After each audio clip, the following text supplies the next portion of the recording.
RBSK team. This meeting is being recorded. We welcome all our participants who have joined us today for this webinar on birth defects, prevention, and screening strategies for early intervention. Please join me in welcoming our chairperson, Deputy Commissioner Child Health and RBSK, Dr. Shobna Gupta ma'am, who has conceptualized this webinar. Thank you, ma'am, for your efforts to get this knowledge transfer initiative. We take this opportunity to welcome a former head, Department of Pediatrics, and chairperson of RBSK Technical Resource Group for Birth Defects, Dr. Madhulika Kamra ma'am, who will be moderating today's webinar.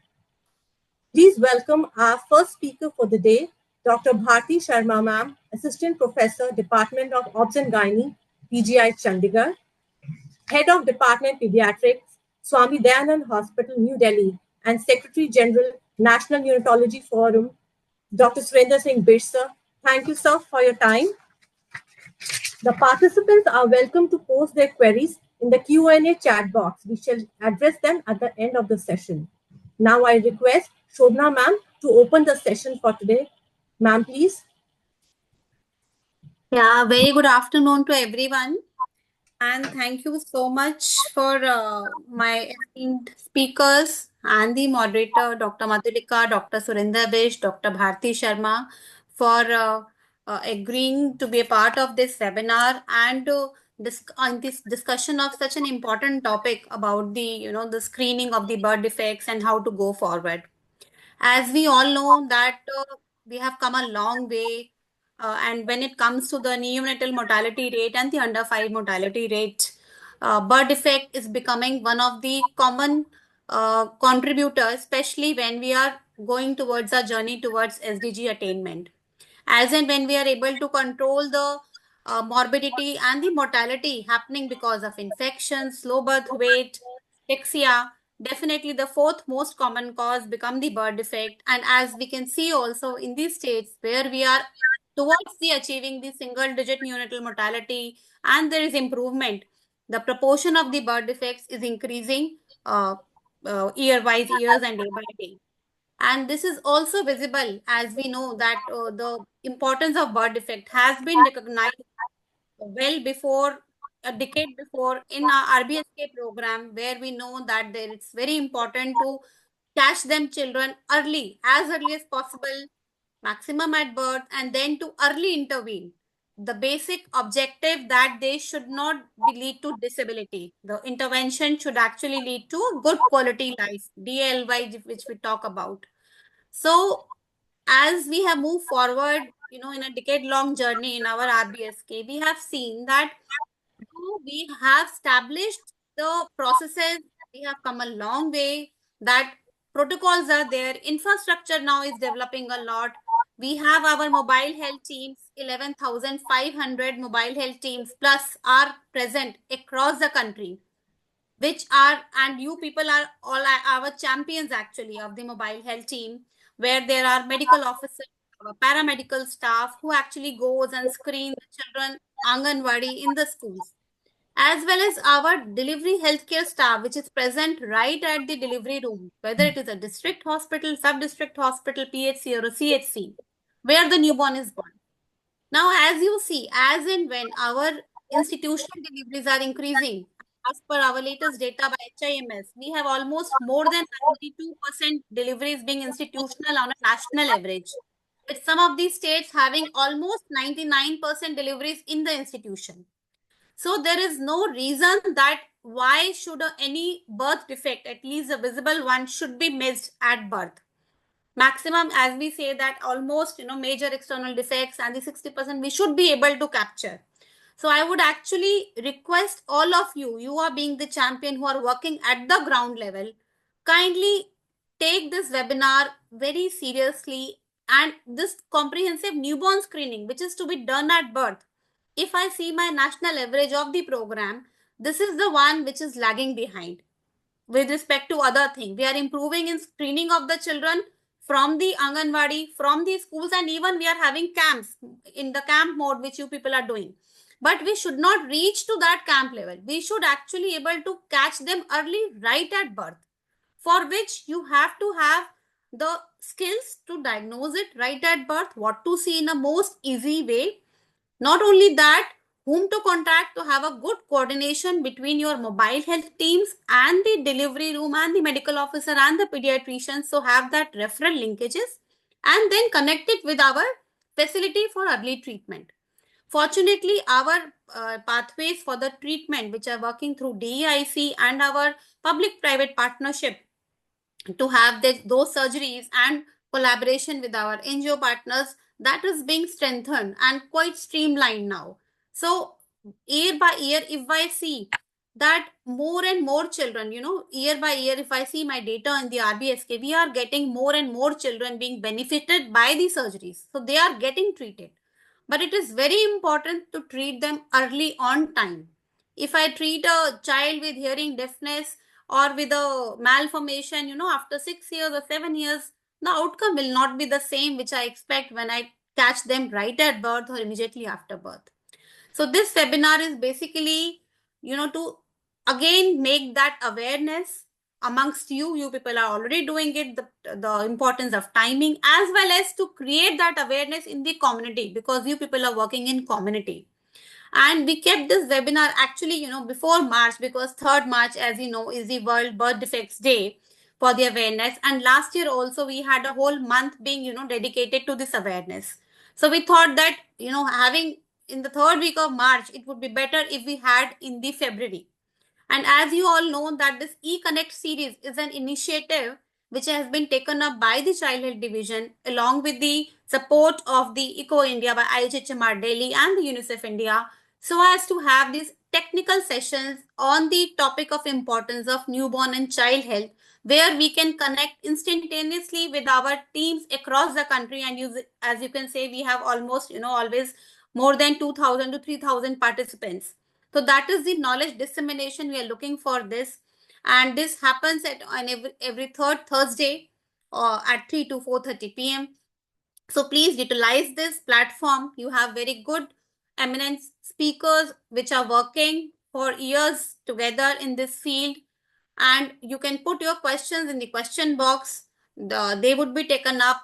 And even afterwards, these presentations would be shared with you and you can write to us for any feedback. So I hope we all take this initiative very seriously and we actually work together. All of us work together. And I would like to see that by next year, my newborn screening, which the report gives, is actually improving and that impact is measurable. So luckily we have those performance indicators with us to see that how we are doing it. And we aspire to do better and better and even introduce in our RBSK portal, in the coming times, you will see that we will actually have this, entry, which as you are doing for screening of children in the Anganwadi, in the school, you would be doing it for this also in a very simpler form. So with this, I welcome you all and my best wishes to all of you for having a good webinar and knowledge dissemination. Thank you to all the speakers from me. Over to Dr. Madhulika for the same. Hello, good afternoon everyone, namaskar. So you have been already told about the purpose of this particular webinar, and if we talk about screening, as Dr. Shobna just touched upon screening. So as a part of RBSK, the newborn screening includes birth defect screening. That's a part of the screening program of RBSK, and screening is a mode of secondary prevention. And as Dr. Shobna emphasized, this is by early detection and management. So it is very important to identify these birth defects as early as possible and manage them early. And that's the purpose of this webinar, that how would you identify at least the externally visible birth defects easily so as not to miss them and refer them timely. The other part which we'll be dealing with in today's webinar is the prevention aspect, which is, as you can all understand, is always better than cure. And we will be talking about preventive strategies both at the primary and at the secondary level. So I am sure that you'll be benefiting with this program. And as Dipti has already announced, just put your questions in the Q&A and questions will be taken up at the end of when both the presentations are over. So I would call upon for the first presentation Dr. Bharti. She will be talking about the birth defects prevention and screening strategies for early intervention. Dr. Bharti, please.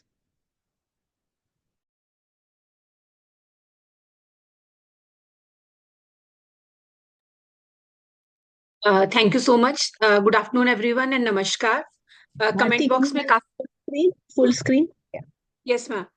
Yes. Yeah, fine now. Yeah. नमस्कार. मैंने chat box में काफी messages पढ़े, उसमें काफी लोगों ने लिखा है कि ये हिंदी में होना चाहिए, तो मैं कोशिश करूंगी कि मैं चीजों को सिंपल कर पाऊं. बट मैंने ये देखा कि कुछ लोग साउथ से भी हैं, तो हो सकता है थोड़ा मुश्किल हो, बट फिर भी आई विल ट्राई कि हम उसको सिंप्लीफाई कर पाए. My topic is prenatal screening and prevention of birth defects. So सबसे पहले तो हम बर्डन देखेंगे. We all know we have a huge burden. Worldwide 7.9 million births occur annually with birth defects. And in India, birth defect prevalence varies from 61 to 69.9 per thousand live births. Although ये data पुराना है, but यही हमारे पास available है. But major birth defects अगर हम देखें तो congenital heart defect, neural tube defect, down syndrome, haemoglobinopathies जो थैलेसीमिया और sickle cell disease, then G6PD deficiencies are the common birth defect we come across. Slides is not, yes. So if we define these causes of birth defects, we can define them genetic causes हो सकते हैं, environmental that is 15% and others are complex that is major 60%. तो genetic जो common है that is down syndrome, like जो इनको affect करते हैं दीज आर बेसिकली एज और consanguineous marriage, which will be I will be dealing in my subsequent slides. Environmental factors are mostly preventable stillbirths like infections like rubella or other intrauterine infections. Then maternal diseases like diabetes or high-grade fever can also contribute to birth defect. Then teratogenic drugs like alcohol, tobacco, smoking, environment pollutants. Then comes the complex where there is a gene and environmental interaction. So आज हम mainly उन birth defect पे focus करेंगे जिनको हम prevent कर सकते हैं ड्यूरिंग प्रेगनेंसी या प्रेगनेंसी से पहले. हम बर्थ डिफेक्ट को उनके आउटकम के अकॉर्डिंग भी डिवाइड कर सकते हैं. लीथल डिफेक्ट मतलब जो लाइफ थ्रेटनिंग है, लाइक एनेनकेफली का बेबी हो गया, रीनल एजेनेसिस और hypoplastic left heart syndrome. Severe birth defects आते हैं which require medical intervention. Without medical intervention they cause handicapness or death, like congenital pyloric stenosis का केस है या cleft lip cleft palate का case है. Mild defects हैं which require medical intervention but these are not life threatening, like congenital dislocation of hip or undescended testes. Now आज हम ये webinar अपनी कंट्री में कर रहे हैं, तो we will focus on major risk of Indians. हम किन किन रिस्क फैक्टर्स पे हैं जिन पे हम सारे मिलके काम कर सकते हैं, जैसे डॉक्टर शोभना ने बताया, और हम बर्थ डिफेक्ट्स को फर्दर प्रिवेंट कर सकते हैं. For Indians the major risk factor is large number of unplanned pregnancy. World wide भी अनप्लान्ड प्रेगनेंसी ज्यादा है, बट हमारे इंडिया में most of the pregnancies are unplanned. Then poor coverage of antenatal care, although there is improvement but still lot of work can be done. Then poor maternal nutritional status, high consanguineous marriage rate in some group of people, then high carrier rate of hemoglobinopathies. तो हम इन सब के बारे में एक एक करके बात करेंगे. First is unplanned pregnancy and no antenatal care. तो remember कि जो unplanned pregnancy और poor antenatal care है, that is a straightway means that those women are not benefiting from any preventive strategy. मतलब गवर्नमेंट हमारी जो भी काम करे, हमारी RBS के जो भी करे, लेकिन अगर कोई एंटीनेटल केयर के लिए ही नहीं आएगा तो those women are not affected by our any of the strategy. अगर हम नेशनल फैमिली हेल्थ सर्वे का 2019-21 का डाटा देखें तो देयर वी फाउंड दैट कि only 58.1% of women have received total 4 antenatal visits. That means 42% of women still require our care. They need to get the basic 4 antenatal visit care. And if we look at the first trimester, 70% of the women had 1 antenatal checkup in first trimester. That means 30% of women also need that kind of care. But हमारे लिए positive बात ये है, because of all you people's effort, there are 95.9% of pregnancies who have received that mother and child protection card. That means we have almost 96% of pregnancies registered in our country. Now if you look at the medical condition of mother, exact prevalence हमें नहीं पता कि हमारी pregnant women में कितनों को diabetes, कितनों को एपिलेप्सी है, but there is a huge women जिनमें जो are at risk of birth defects है बिकॉज ऑफ डायबिटीज, या वो एंटी एपिलेप्टिक ड्रग्स ले रही हैं, तो those women are also at risk of developing birth defect. Third is maternal nutrition status. As we all know, कुछ हमारे ऐसे डेफिशिएंसीज हैं जैसे iodine, folic acid, other macro and micro nutrients which can deficiency of which can cause birth defect. So if we look at our data of National Family Health Survey, only 44% of women have received iron folic acid for 100 days when they were pregnant. तो ये सोचने वाली बात है कि इतने सारे efforts के बाद भी स्टिल हमें और काम करने की जरूरत है ताकि at least 100% of our women should receive folic acid during pregnancy. Then there is a marked achievement in iodized salt. आप देख सकते हो नेशनल फैमिली हेल्थ सर्वे 3 में हमें पता चला था कि सिर्फ 51% लोग जो हैं वो आयोडाइज सॉल्ट यूज कर रहे हैं. But there is a big achievement of our government that in as per NFHS 94.3% people are using iodised salt. तो हमने, अगर हम आयोडीन को अचीव कर सकते हैं तो हम बाकी न्यूट्रिएंट्स को भी we can achieve. Another problem of our women is anemia. There is still 50% of women are anemic. There is also a significant proportion of low BMI, undernourished, that is 18.7 women have BMI less than 18.5%. And now there is an emerging problem of obesity. मोटापा बढ़ रहा है, non communicable diseases बढ़ रहे हैं, वो भी एक रिस्क फैक्टर है for birth defects. Regarding the consanguineous marriage, no doubt we have some community in our country where it is a norm, but हम सबको ये याद रखना है जो भी हमारा group of consanguineous marriage है, they are at high risk of developing congenital malformation. So it is, as a healthcare provider, it is our duty to provide them that proper optimal care, to make them aware that कि आप लोग इस बात के लिए risk factor में हो, तो उनको proper test advice किए जा सकते हैं. Now regarding the parents carrier state and genetic disorder, ये भी हमें important अपने ध्यान में रखना है कि कुछ बेल्ट जैसे थैलेसीमिया के लिए some tribal population in northeast part and northern India में like Punjab belt, that is at high risk of thalassemia, where we require routine screening for hemoglobinopathies. Similarly, for exposure to teratogens, as per latest National Family Health Survey, 8.9% of women were using tobacco. And remember, you need to tell your patient, all the pregnant women, that they are at 1.5 to 2 times more risk of developing or having a baby with birth defect. Similarly, for alcohol also, if they consume alcohol, they are at risk of fetal alcohol syndrome. And it has also been found that this study, although this study was conducted in 2006, it was conducted in northern India, in Jammu, and they found that there is a high risk women are getting exposed to the drugs during pregnancy. Another problem in our country is easy availability of drugs, intake of non-prescribed drugs, and self-medication. So we need to make all the women aware that they need to be very careful, and without any prescription or without the advice of that doctor, they should not take any medicine. So as Dr. Madhulika also told, that for preventing birth defects, we need to work on primary, secondary, and tertiary prevention. But the most important is primary, avoiding the cause. Till now, whatever risk factor we have discussed, those all can be prevented by just simple measures. So now let's see how to prevent, कैसे सारे birth defects को कम किया जाए. तो सबसे पहले हम बात करेंगे right care की. What is right care? Right care is, जब भी हमें मौका मिले अपने पेशेंट को देखने का, it is our prime duty कि हम प्रॉपर उनको एग्जामिनेशन करें और हिस्ट्री लें. Family history of birth defect देखें. एज आई टोल्ड यू, हम उनको ये भी देखें कि उनको कोई हीमोग्लोबिनोपैथीज या उनकी फैमिलियल कोई जेनेटिक डिजीज का वो तो नहीं है, तो उनको टाइमली प्रॉपर हम फीटल मेडिसिन स्पेशलिस्ट या जेनेटिक्स या पीडियाट्रिशियन के पास भेजें। देन जब भी हमें मौका मिले, जैसे प्रेगनेंसी में हम अपनी वुमेन को डायबिटीज के लिए स्क्रीन करें, जहां पर मोर प्रेवलेंस ऑफ थायराइड डिसऑर्डर है वहां थायराइड का करें। जब वो प्रेग्नेंट हो जाएं तो it is our duty to get the level 2 ultrasound done. और women who are at high risk और wherever there are resources available, हम उनको एनिप्लॉइडी स्क्रीन भी एडवाइस करें। So to prevent any kind of birth defect, the most important component is right care. And who is going to provide that care? We healthcare provider, it's our responsibility to provide right care to all the women to prevent birth defects.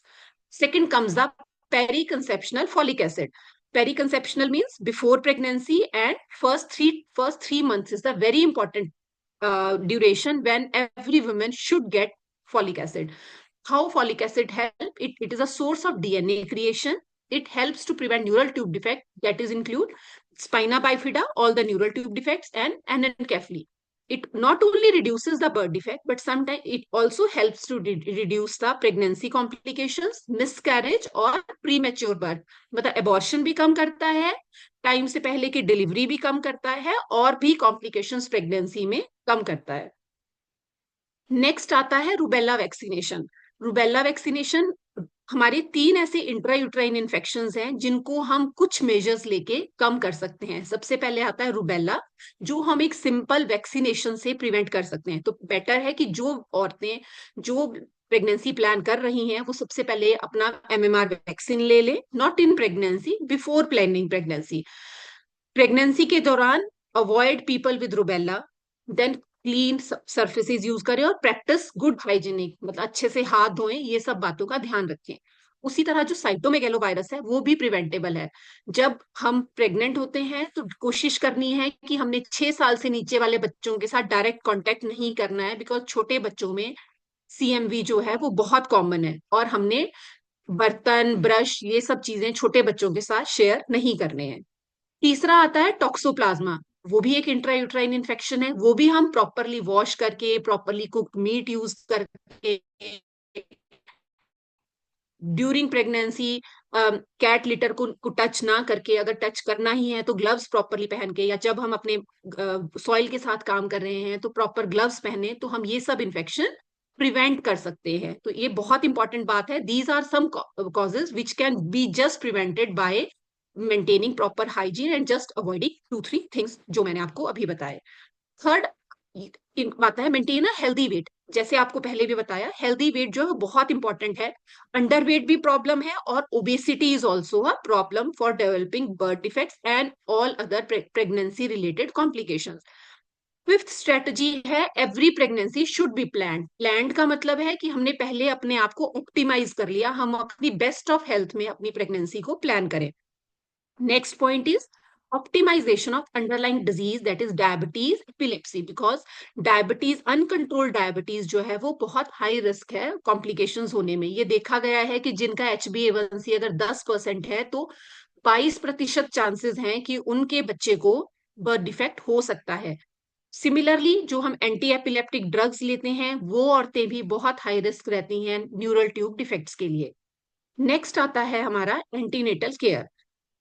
As you all told, we all know that if you look at the WHO का जो पुराना model था focused antenatal care, which recommend that we should have at least 4 antenatal visits. Our government of India also proposed to have at least 4 antenatal visits. Every woman should have at least 4 antenatal visits. जो मैंने आपको पहले बताया कि antenatal care directly हमें बताती है कि किस टाइप की हम केयर दे रहे हैं और हम कितनी हेल्प कर रहे हैं बर्थ डिफेक्ट को कम होने में। लेकिन अगर विमेन हाई रिस्क है और हमारे पास अवेलेबिलिटी है तो as per latest recommendation all the women should have at least 8 antenatal visits during their pregnancy. So अगर हम राइट केयर को समराइज करें तो वी कैन समराइज, सबसे पहले primary care, preventive and screening करनी है सब चीजों की। Then mental health is also very important. Then her social health, relationship, her with partner, family, friends. Then nutrition is also very important. Then her environment, उसका exposure किन किन chemicals, किन किन tobacco, smoking, उन चीजों से हो रहा है, वो भी बहुत इंपॉर्टेंट है। Then her lifestyle, her healthy behaviour, her exercise, sleep. So this is the right care every women should deserve and every women should get. Now comes the secondary prevention. Secondary prevention is in antenatal care to early detect the birth defect. So इसलिए हर women का level 2 ultrasound जो है वो बहुत important है. That is very important. Secondary prevention is like जैसे हम बच्चों को congenital dislocation of hip diagnose करते हैं at birth. That is we are diagnosing it and advising the proper management. Similarly, like हमने PDA diagnose कर दिया heart disease, तो हम birth पे ही उसको that amount of drugs can be given to prevent the morbidity as well as mortality. So ये तो हो गई बात कि हमने प्राइमरी और सेकेंडरी प्रिवेंशन की. Now how to counsel a mother और अ फैमिली जिनके बच्चे को बर्थ डिफेक्ट डायग्नोज हुआ है.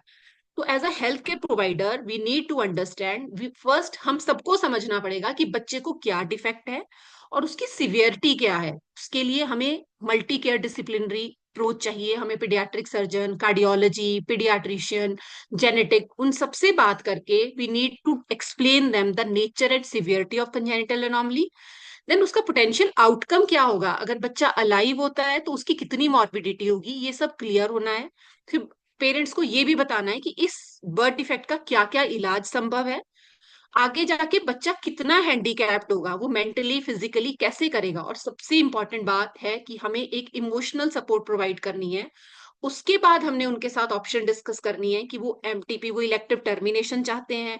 अगर वो चाहते हैं तो कौन कौन से और जेनेटिक टेस्ट उनको हायर सेंटर्स में, एम्स, पीजीआई, वहां भेजना है ताकि उनके टेस्ट हो पाए. अगर वो ऑप्ट करते हैं टर्मिनेशन तो उसका जो पोस्टमार्टम है उसमें फर्दर क्या क्या टेस्ट करने हैं. तो ये बहुत इंपॉर्टेंट है. जस्ट पेशेंट को ये नहीं बताना कि बर्थ डिफेक्ट क्या है, उसके आगे ऑप्शंस भी बहुत क्लियर होने चाहिए, जो हमारी काउंसलिंग का बहुत इंपॉर्टेंट कंपोनेंट है.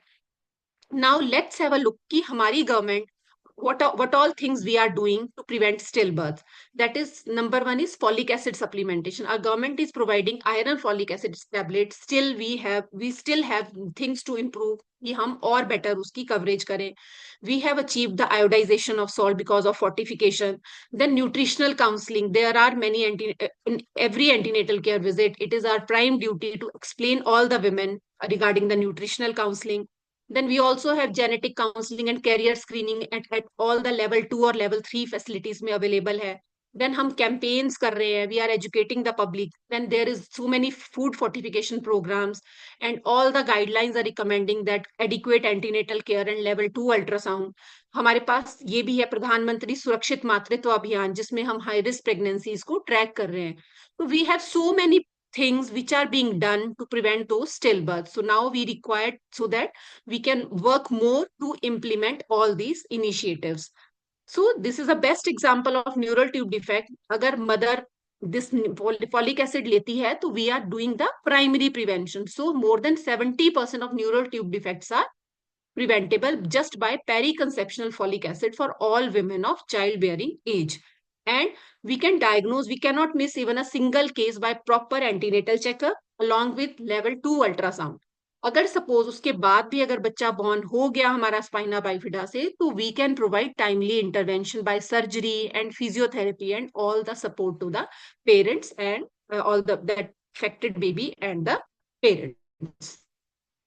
So just to summarize, how we can prevent birth defects are by pre-pregnancy planning, by taking folic acid, regular intake of folic acid rich food like green leafy vegetables, pulses, then rubella vaccination, then intake of fortified food, for example, iodized salt.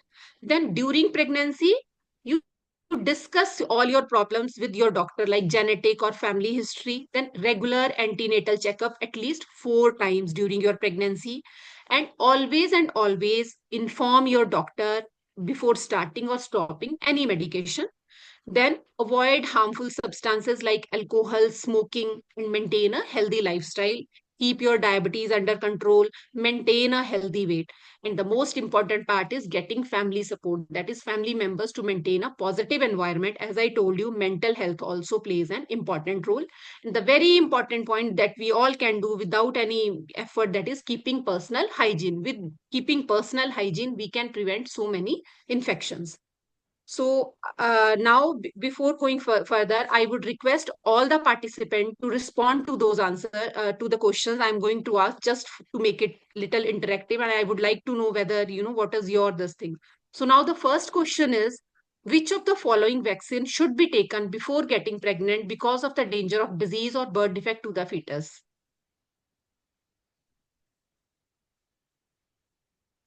So we are sharing a poll and participant had to select their respective answers according to their preferences. Do not type in the chat box. Please do not type in the chat box. You may share your response to this particular poll. Yes, please. I request everyone do not type in the chat box. Your response will not be collected. So please select this particular poll only.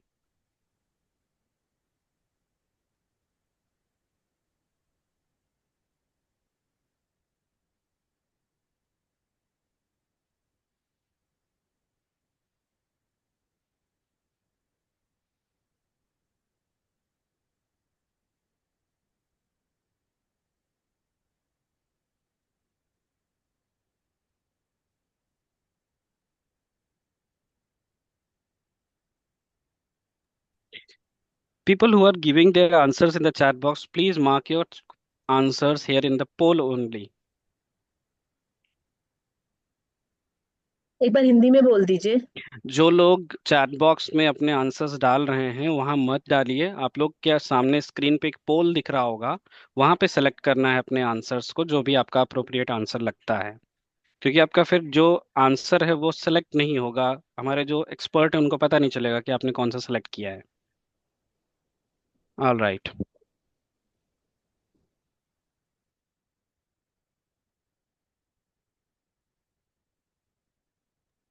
So I'm sharing the result with you. I think this is visible on the screen, Dr. Bharti ma'am.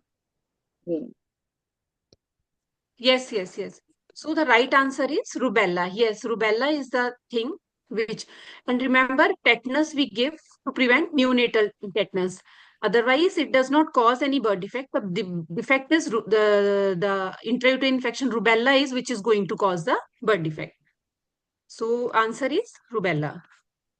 So doctor Bharti, बस I want to just add, participant अभी आपके पास और questions आएंगे, पोल आपको visible होगा, आप वहां पे पोल पे ही सेलेक्ट करना, कहीं और आपको अपने आंसर्स डालने नहीं है, ना Q&A बॉक्स में ना चैट में। Please go ahead ma'am. Okay, thank you. So हमारा नेक्स्ट क्वेश्चन है, हेल्थ केयर प्रोवाइडर्स एडवाइस, हम फॉलिक एसिड एडवाइस करते हैं प्रेग्नेंट औरतों को ड्यूरिंग प्रेगनेंसी लेने के लिए, तो आप बताओ कि वो किस चीज में हेल्प करता है? उसके रेस्पिरेटरी डिजीज को कम करता है, ब्रेन और स्पाइनल डिफेक्ट को कम करता है, ब्लड डिसऑर्डर को, या लर्निंग डिसऑर्डर्स को? So the poll is open for everyone. Please select your respective answer. आप लोग चैट बॉक्स में मत डालिए अपने आंसर्स, वरना वो आंसर कैप्चर नहीं होंगे, मिनिस्ट्री को डेटा फिर आपका नहीं मिलेगा। तो आप लोग पोल पे सेलेक्ट करिए। Yes, poll is available on the screen now, people are answering. आप भी ट्राई करिए। हम्म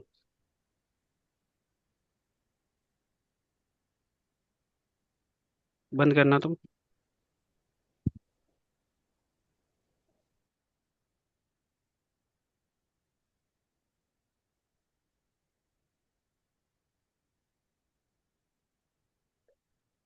Now chat is off. Please select your answer only in the poll.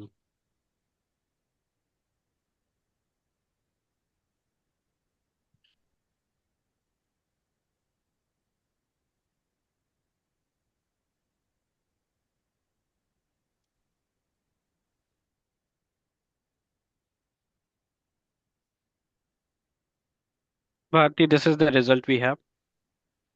Yes, हाँ। So folic acid helps us in brain and spinal defect, neural tube defects को कम करने में help करता है। Absolutely right, thank you so much. इसका मतलब हम ठीक जा रहे हैं। चलो, अब नेक्स्ट क्वेश्चन है, इनमें से विच of these kind of medicine birth defect cause करती हैं जब प्रेग्नेंट करते हैं? Prescription medicine, over the counter medicine, herbal remedies, all the above? So again we have, yes, please select your respective answer. अपना answer select करिए।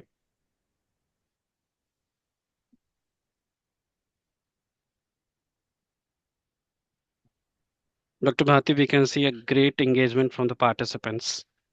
Okay, great. इनमें से कौन सी मेडिसिन बर्थ डिफेक्ट कर सकती हैं?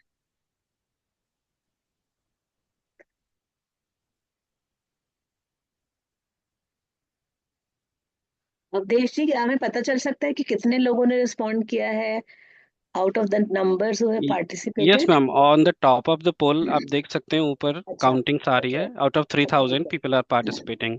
Okay okay.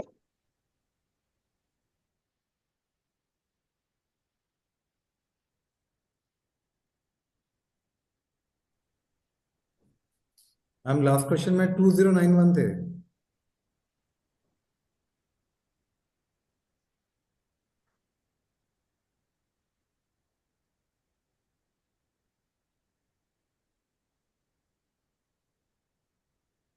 Okay, So this is the final result, Dr. Bhati. Yes, basically answer इसका all the above है कि प्रिस्क्रिप्शन मेडिसिन भी बर्थ डिफेक्ट कॉज कर सकती है, but definitely over the counter and herbal. So answer is all the above. But जिन्होंने ये बाकी भी किया है, that is also correct. So important ये, डेफिनेटली प्रिस्क्राइब्ड मेडिसिन भी हमें ध्यान से देनी पड़ेगी। As a health care provider also we need to have that knowledge कि कौन सी मेडिसिन हम दे सकते हैं, कौन सी नहीं। कुछ कई बार हमें स्पेशलिस्ट डॉक्टर से ही पूछनी पड़ती है, जैसे जिनको ऑटो इम्यून डिजीज है या डायबिटीज है, तो एज अ हो सकता है, जैसे मैं ऑब्स्टेट्रिशियन हूं तो मुझे नहीं समझ आएगा, तो मैं फिजिशियन से या एंडोक्राइनोलॉजिस्ट से पूछूंगी। तो इसलिए कोई भी ड्रग जो है वो हार्मफुल हो सकती है, तो हमेशा अपना लिटरेचर चेक करें, या अपने कलीग से या अपने सीनियर से जरूर हेल्प लें, क्योंकि कोई भी, देर आर मेनी ड्रग्स जो बच्चे के लिए प्रॉब्लम कर सकती है।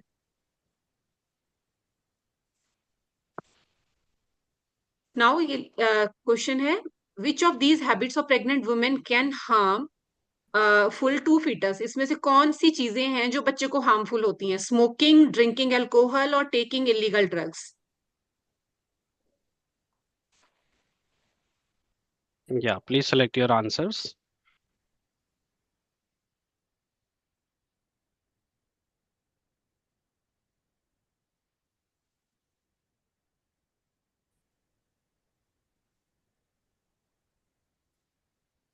Thank you so much, participants. You are participating very actively and answering all the questions.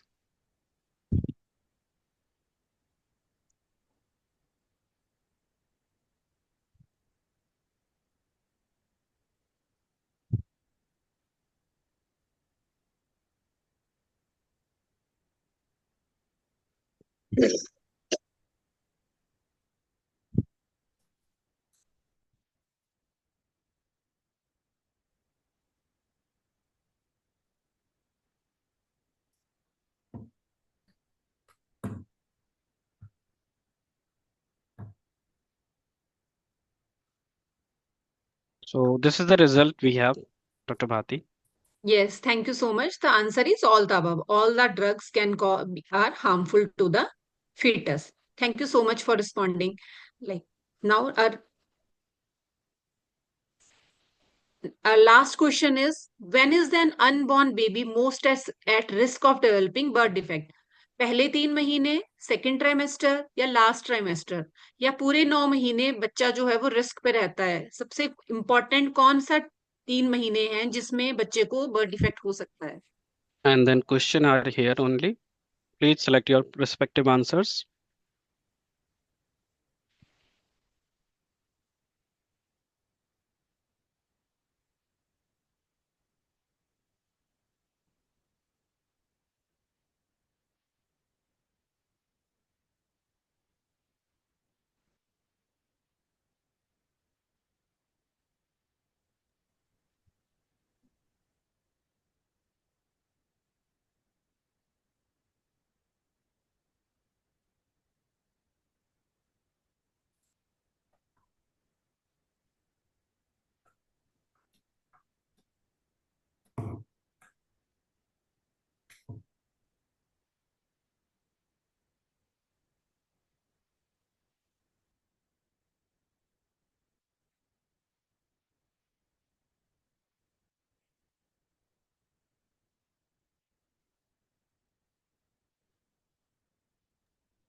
So this is the result, Dr. Bhati, for the last question. Yes.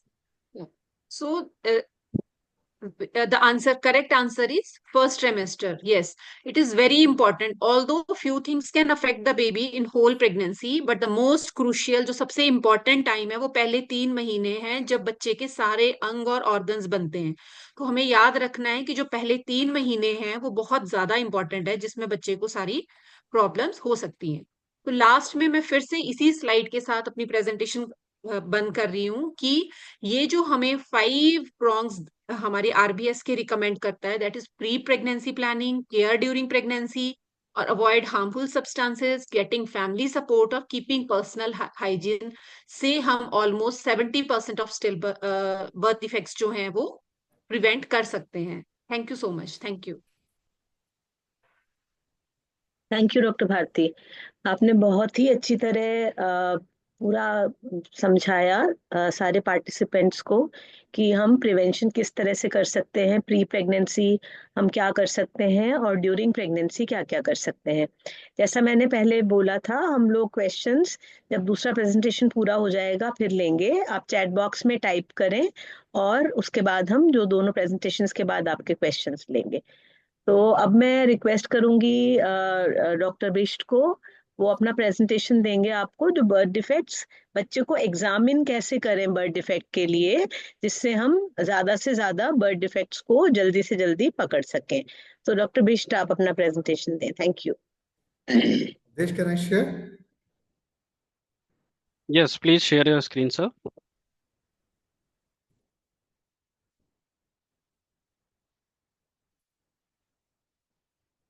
Yeah, please put it on slideshow mode.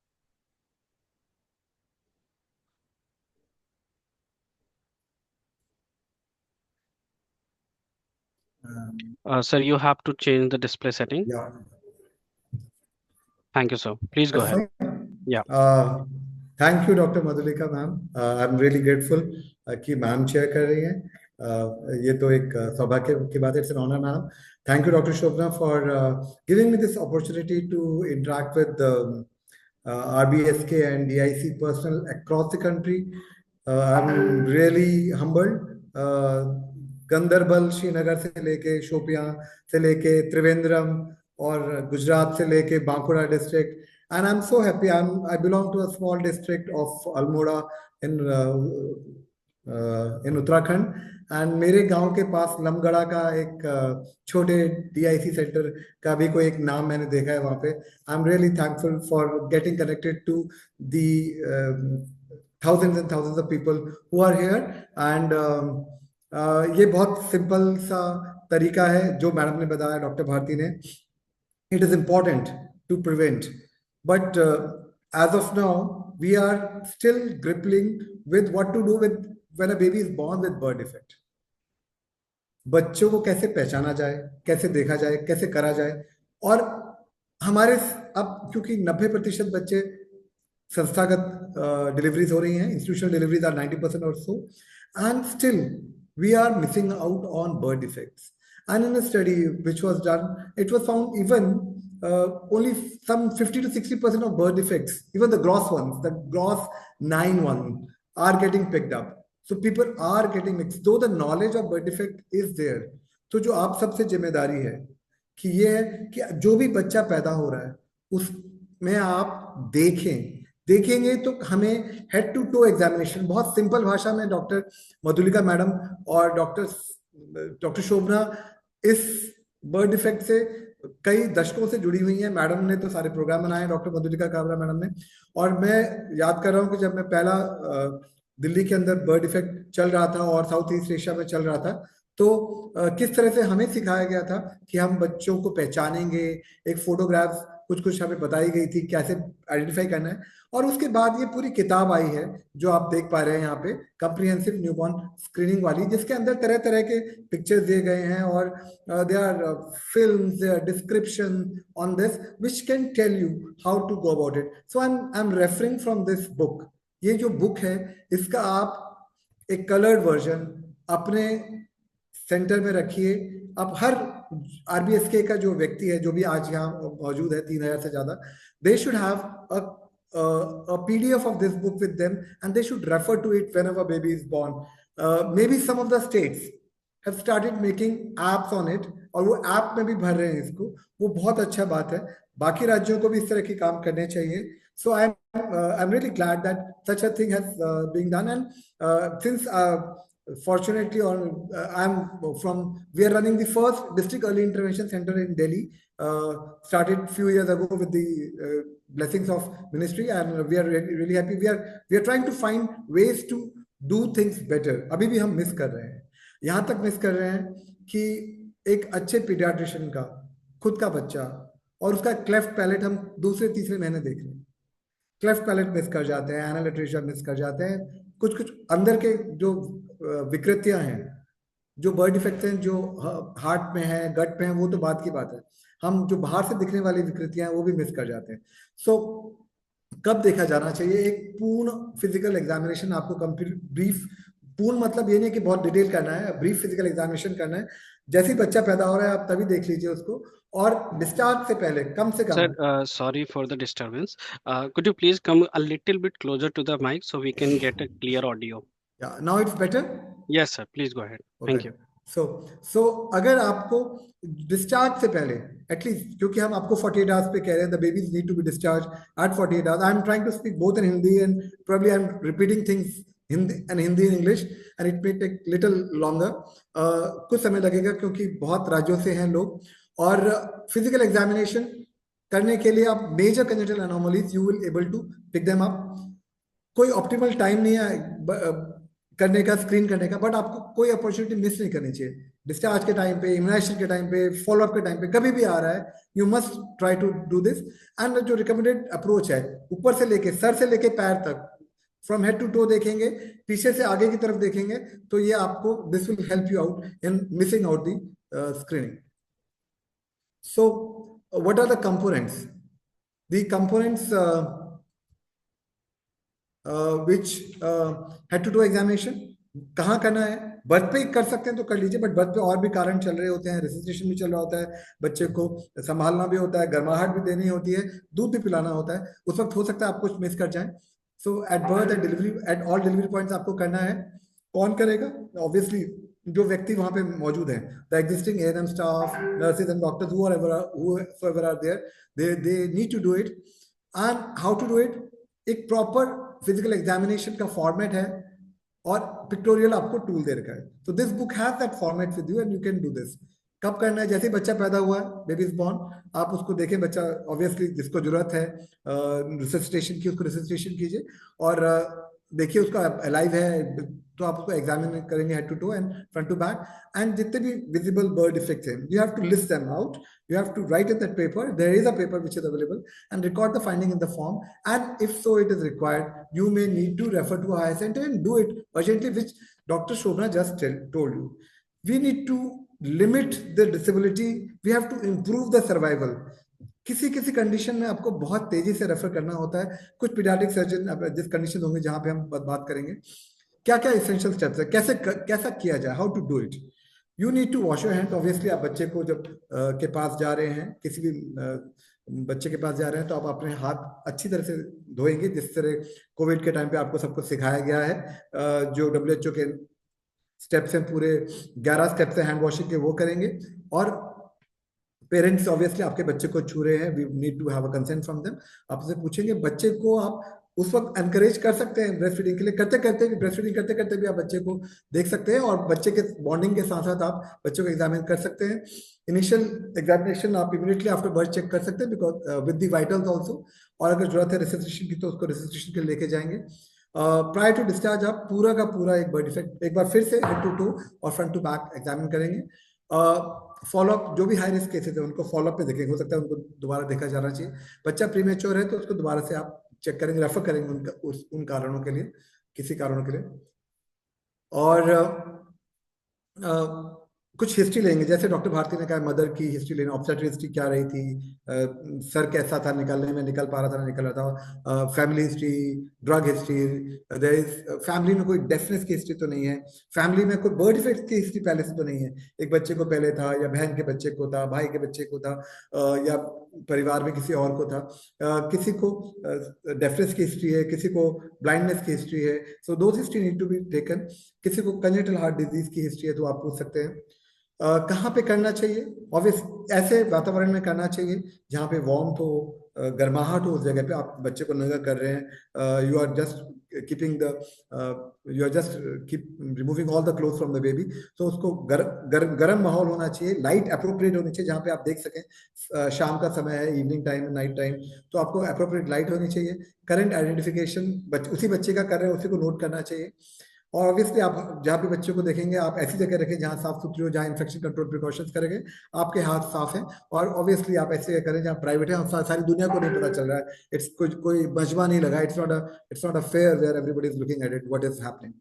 So best is अगर आपके पास एक warmer है, overhead warmer है, जो हर delivery point पे नवजात शिशु ये न्यूबॉर्न केयर कॉर्नर के अंदर होता है, तो एक रिससिटेशन वार्मर में आप देख सकते हैं, स्टेथोस्कोप से आप सुन सकते हैं जिन चीज़ों के लिए आपको सेट चाहिए। पेंसिल टॉर्च से आप आंख देख सकते हैं, कुछ शरीर के अंग देख सकते हैं। अगर आपको सर्कमफ्रेंस मापनी है तो मेजर टेप होनी चाहिए आपके पास। बच्चे का वजन नापने के लिए स्केल्स होने चाहिए, ग्रोथ चार्ट्स होने चाहिए देखने के लिए कि उससे मैच कर रहा है कि नहीं कर रहा है। अगर आपके पास पल्स ऑक्सीमेट्री है, जो आप कोविड के बाद संभवतः हर जगह है, so that pulse oximetry can help you about some congenital heart defects as well. और जो भी है उसको आप एक डॉक्यूमेंट करेंगे। बच्चे को डिस्चार्ज से पहले आप स्टेबलाइज करेंगे और उसको ऑब्जर्व करेंगे कि बच्चे का रंग कैसा है, बच्चा रो पा रहा है कि नहीं रो पा रहा है, और बच्चे ने स्टूल पास किया कि नहीं किया, और यूरिन पास किया कि नहीं किया। और कहाँ रेफर करना है वो आप परिवार से, फैमिली से, डॉक्टर से, जो सीनियर डॉक्टर से डिस्कस करेंगे, और बच्चे को रूटीन इम्यूनाइजेशन करेंगे। तो ये इन सब प्रिपरेशन के साथ आप बच्चे का एग्जामिनेशन करेंगे। सीक्वेंस ऑफ एग्जामिनेशन आपको बता ही दिया है from general Avdesh, I'm not able to have a point. Acha, yeah, can I have a pointer? Is working, sir? Yes, pointer. Okay. Yeah. So obviously, so आप general examination कर रहे हैं, बच्चे को ये देखना है कि बच्चा लेथार्जिक तो नहीं है, बच्चा इल तो नहीं है, उसकी क्राई कुछ एबनॉर्मल तो नहीं है, बच्चा दूध पी रहा है कि नहीं पी रहा है, और उसका कलर कैसा है स्किन का, वो बहुत मतलब पीला बहुत ज्यादा तो नहीं है, बहुत सफेद तो नहीं है, बहुत नीला तो नहीं है। तो this has to be said, and obviously you are going to measure the head circumference. बहुत छोटी है, अगर 32 सेंटीमीटर से कम है तो छोटी है। If it is too large, more than 38 centimetre in full term, so this is for a full term babies. For pre term babies the values are different.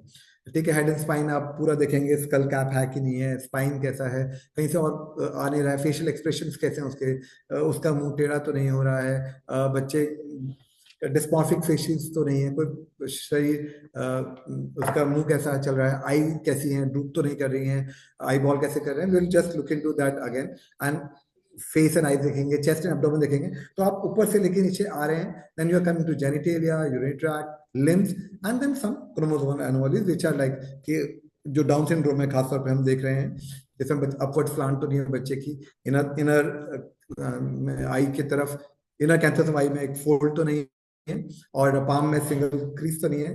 Fortunately मेरे पास एक सिंगल क्रीज है, and foot के अंदर increase gap है कि नहीं है। So these are the sequence of examination. And यहाँ पे ये जो किताब के अंदर आपके पास ये किताब है, ये किताब के अंदर हेड टू टो एग्जामिनेशन दे रखा है, और साथ पे यहाँ पे आप देखेंगे कि कब रेफर करना है ये दिए गए हैं। तो नॉर्मल, एबनॉर्मल सब लिखा गया है। तो इस किताब को आप इस्तेमाल कीजिए, इसको देखिए कहाँ पे आपको अर्जेंटली, जैसे आपने हेड का एग्जामिनेशन किया, शेप सिमेट्री देखा, तो इन परिस्थितियों में, इन कंडीशंस में जहाँ पे एब्सेंस ऑफ क्रेनियल वॉल्ट है, herniation of brain through a defect है, क्लोज फंक्शनल है, here you need to refer the child urgently. Obviously there's a dysmorphic faces है, और अगर आईज के अंदर कोई कैटरैक्ट है, हिजीनेस है, और ग्लोकोमा आपको लग रहा है, प्रूडेंट आईज से डिस्चार्ज आ रहा है, obviously these are condition where you would refer the patient. Heart के अंदर अगर बच्चे का डिस्ट्रेस है, बर्थ पे डिस्ट्रेस हो रहा है, बच्चे को सांस लेने में दिक्कत हो रही है, बच्चा सांस नहीं ले पा रहा है, या बच्चे की जो नर्व्स है, पल्सेस दे आर वीक और एब्सेंट, और if there is a positive pulse oximetry screening which you would know somehow later in your RBS केलो। ठीक है, एब्डोमेन में आप देख रहे हैं कि एब्डोमेन कोई स्वेलिंग तो नहीं है, will come to that also. किस तरह के हैं और क्या क्या चीज है। बच्चे ने अगर 24 घंटे के अंदर तक मेकोनियम नहीं पास किया तो ये एक परिस्थिति है जिसमें आपको तुरंत बच्चे को रेफर करना चाहिए। ऑब्वियसली अगर यूरिनरी ट्रैक्ट के अंदर ब्लैडर वॉल ही नहीं है आगे से, या ब्लैडर जो जो यूरेथ्रल ओपनिंग है, यूरिन जहाँ से आ रहा है वो ओपनिंग अपनी जगह पे नहीं है, टिप ऑफ पेनिस पे नहीं और कहीं कहीं और जगह पे है, तो वहाँ आप देख सकते हैं। तो ऐसे में अर्जेंट आपको करना चाहिए। ऑब्वियसली अगर आपको कोई क्रोमोसोमल एनोमली लग रही है, डाउन सिंड्रोम का डर लग रहा है, तो आपको देखना चाहिए। इस तरह का बुक आप, ये फोटो आपके अस्पतालों में डिलीवरी पॉइंट्स पे लगी रहनी चाहिए, किताब होनी चाहिए जिसपे आप मार्क करेंगे। So I will come through few of them. ठीक है, जैसे हेड के अंदर हमने देखा शेप कैसी है, शेप कैसी है, how does it look, symmetric है कि नहीं है, कोई स्कैल्प पे स्वेलिंग तो नहीं है। लाइक इस केस के अंदर एक फ्रंटल एनसेफेलोसील है, जो ब्रेन मैटर है वो फ्रंटल बोन से बाहर निकल के आ रहा है। ठीक है, और आपको देखना है कि जो एंटीरियर फंक्शनल है, पोस्टीरियर फंक्शनल है, ये किस तरह से है, बहुत खुला हुआ है, बहुत छोटा है, फ्यूज है, हेड सर्कमफ्रेंस कितनी है बच्चे की, जैसे पीछे की तरफ यहाँ ऑसिपिटल एनसेफेलोपी सील है इसके अंदर, पीछे से ब्रेन मैटर बाहर निकल हर्निएट कर रहा है। स्कैल्प लेसरेशन, स्कैल्प में कोई चोट तो लगी, कोई लीजन तो नहीं है, वो आप देखेंगे। स्पाइन के अंदर आप देख रहे हैं, ये बच्चा जिसकी फोटो देख रहे हैं, ये इसमें ब्रेन मैटर ही ब्रेन नहीं है और क्रेनियल वॉल्ट नहीं है, इसको एनेनकेफेली कहते हैं जिसको आप देख रहे हैं।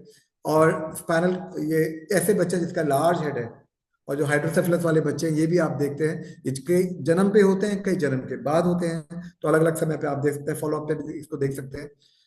ये जो स्पाइन है, स्पाइन में पीछे हर मेनिंजेस का हर्निएशन है, सीएसएफ बाहर आया हुआ है, मेनिंगोसील हो सकता है जिसके अंदर ब्रेन मैटर नहीं हो, मेनिंगोमाइलोसील हो सकता है जिसके अंदर साथ साथ में स्पाइनल कॉर्ड भी बाहर आ रही है। तो इस तरह से जो विसंगतियां हैं, विकृतियां आपको दिखाई देंगी, देख सकते हैं आप हेड एंड स्पाइन की। तो इसमें बहुत अच्छी बात इस किताब के अंदर जो आपको बताई गई है कि इन बच्चों को हम जल्दी से जल्दी ठीक करने के लिए क्या कर सकते हैं। अगर मेनिंगोमाइलोसील है, इसके पीठ में एक फोड़ा सा निकला हुआ है, so there is a swelling on the back, you need to make a ring. एक रिंग बनाइए, कॉटन लीजिए, you just take a cotton gauze लीजिए उसको, और क्योंकि कॉटन चिपक जाता है तो उसको ये जो क्लिंग रैप है, क्लिंग रैप आप यूज करते हैं अपने नर्सरीज में, खाने के ऊपर, सलाद के ऊपर क्लिंग रैप के प्लास्टिक लगा रहता है, इसको लीजिए, उस कॉटन को रोल कर दीजिए, सो दैट जो गीलापन होगा, पानी होगा, it will be make it water resistant. फिर टैगाडर्म या टैगाडर्म जैसे जो ट्रांसपेरेंट ड्रेसिंग है वो आप लगा सकते हैं सराउंडिंग स्किन के ऊपर, और उसको फिर पैराफिन गॉज, ये गॉज जो मिलते हैं, सिंपल गॉज लगाएंगे तो इस पर चिपक जाएगा और इसको इरोड कर देगा और इन्फेक्शन फैला सकता है, और सर्जन को बाद में दिक्कत होगी ऑपरेट करने में। तो इसमें आप एक पैराफिन गॉज है जो पैराफिन लगा है जिससे कि लुब्रिकेट रहेगा, वो आप लगाइए, और उसके अंदर एक स्टेराइल जो बॉटल है, स्टेराइल सलाइन का एक गॉज लीजिए, वो 2 गॉज लगाएंगे आप उसके ऊपर, उसके अंदर एक फीडिंग ट्यूब लगाएंगे, स्मॉलर साइज की फीडिंग ट्यूब लीजिए, उसके अंदर डालिए और उसके 2 गॉज लेयर के बीच में रख दीजिए उसे, और एक को बॉटल के साथ आप कनेक्ट कर देंगे, सिरिंज के साथ कनेक्ट करेंगे, और इस तरह से आपने बच्चे के ऊपर ये यहाँ पे बच्चे की स्वेलिंग के पीछे एक रिंग लगा दिया कॉटन की, जिसको आपने क्लिंग रैप से लगा रखा था, और आपने यहाँ पे साइड पे फीडिंग ट्यूब निकल रही है, उसको आप 0.5 ml सलाइन हर 2-2 घंटे में ओजी ट्यूब से वहां डालेंगे, तो आपका बच्चा जो मेनिंगोमाइलोसील का है, ऑपरेशन के लिए ऑपरेटिव जब न्यूरोसर्जन के पास जा रहा है तो उसके आउटकम्स बेटर होंगे, that will help him do that surgery better in a better way. So this is something जो आप लोगों को अपने सेंटर पे आप आसानी से, आपके पास ये सारी चीजें उपलब्ध हैं और आप इसको कर सकते हैं।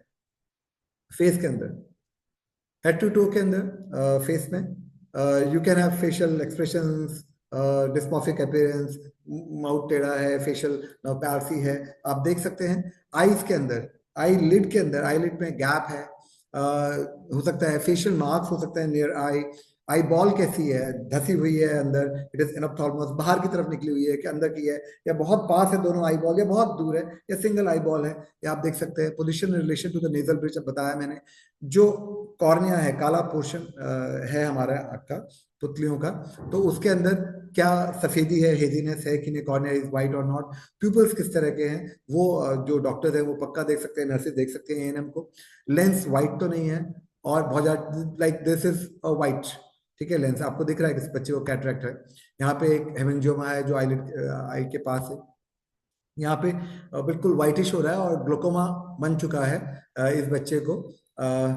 और this is how you are looking at this face and eyes.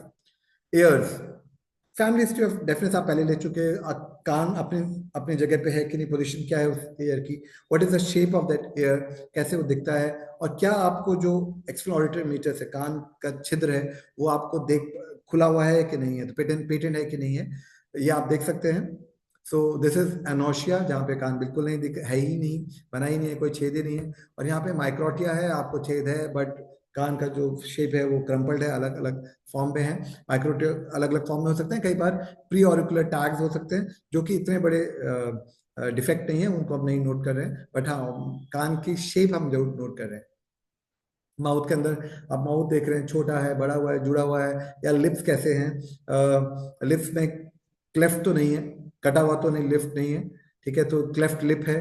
Then cleft palate है, कि वो हार्ड पैलेट का है कि वो सॉफ्ट पैलेट का, पीछे की तरफ का सॉफ्ट पैलेट का है, या complete hard palate, soft palate, lip सब पूरा है। तो this is only of a soft palate and some of hard palate also here in this child, and obviously there. तो क्लेफ्ट पैलेट के लिए मुझे डॉक्टर सुब्रह ने कहा कि हमें ये भी पता रहना चाहिए कि हमें कुछ काम हम क्या कर सकते हैं जहां हम तुरंत बच्चे की सहायता कर सकते हैं।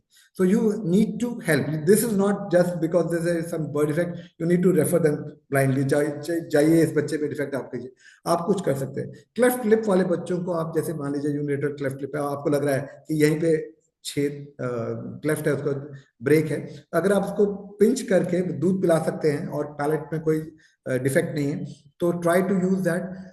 या हो सकता है जब ब्रेस्ट, जैसे ही बच्चा माँ ब्रेस्ट के पास लगाए तो वो जो डिफेक्ट है वो अपने आप सील हो जाए और बच्चा is able to latch on the breast and feed well. Otherwise आप ये मॉडिफाइड फुटबॉल होल्डर पोजीशन है, ऐसे बच्चे को पकड़िए जैसे फुटबॉल पकड़ के ले जाते हैं हम मैदान के अंदर, तो ऐसे आप मॉडिफाइड फुटबॉल होल्ड पोजीशन रखिए, या डांसर आपने ऐसे डांसर पोजीशन रखेंगे और उसको लगा के आप बच्चे को ब्रेस्ट पे लगा सकते हैं। इस बच्चों को आपको टॉप मिल्क देने का या ऊपर से कटोरी से चम्मच से देने की जरूरत नहीं है, शायद ये बच्चे ब्रेस्ट पे ही अच्छी तरह लैच कर लेंगे और अपने भूख के हिसाब से, अपने आहार के हिसाब से अपने आप दूध खींच पाएंगे। So they can feed themselves on the breast. Cleft palate के बच्चों में अगर पैलेट है, अगर वो सिर्फ हार्ड पैलेट का है और लगता है कि जब ब्रेस्ट जाएगा वो उसको सील कर लेगा, थोड़ा पार्ट है, तो आप ब्रेस्ट फीडिंग ट्राई कर सकते हैं। अगर नहीं है तो आप चम्मच या पालड़े से पीछे की तरफ आप दूध डाल सकते हैं। और अगर नहीं है, बहुत ज्यादा ऐसा है कि लगता है इससे भी ऊपर नाक से निकल रहा है और कहीं जा रहा है, तो आप नेज़ोगैस्ट्रिक ट्यूब पास कर सकते हैं। और कई बार हम एक ऑर्थोडोंटिक प्लेट लगा देते हैं पैलेट के ऊपर ऐसे, और जिससे कि उसके बाद ब्रेस्ट फीडिंग आराम से हो सकती है, दूध नहीं आता।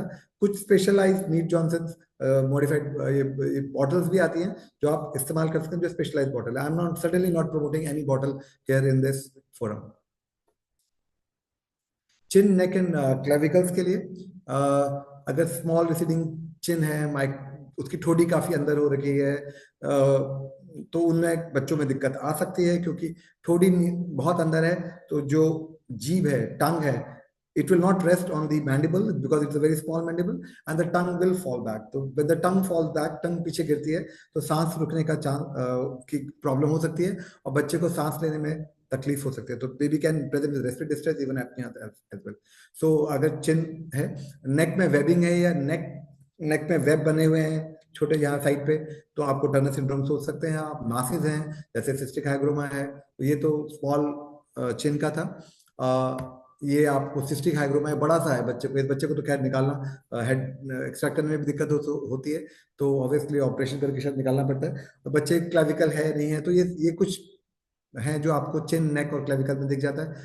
हार्ट के अंदर या चेस्ट के अंदर आपको शेप देखनी होती है, शेप कैसी है बच्चे की। कई बार वो बिल्कुल ट्यूबुलर सी शेप हो रही होती है, कई बार वो फ्लैट होती है, कई बार कुछ रिब्स मिसिंग होते हैं, निप्पल अपनी जगह पे नहीं होते हैं, सांस लेने की गति कैसी है, रेस्पिरेटरी मूवमेंट कैसा है, क्या उसको डिस्ट्रेस हो रहा है, रिट्रैक्शन हो रहे हैं, ब्रेथ साउंड्स जो आपने स्टेप लिया था, आपने कहा था ब्रेथ साउंड दोनों तरफ आ रहे हैं या एक तरफ नहीं आ रहे हैं, लाइक डायफ्रामेटिक हर्निया है, आपको लेफ्ट साइड पे ब्रेथ साउंड सुनाई नहीं दे रहे हैं और गड़गड़ गड़गड़ गर्गलिंग साउंड आ रहा है because of intestinal movement, fluid movement का, और हार्ट के साउंड आपको राइट चले गए हैं।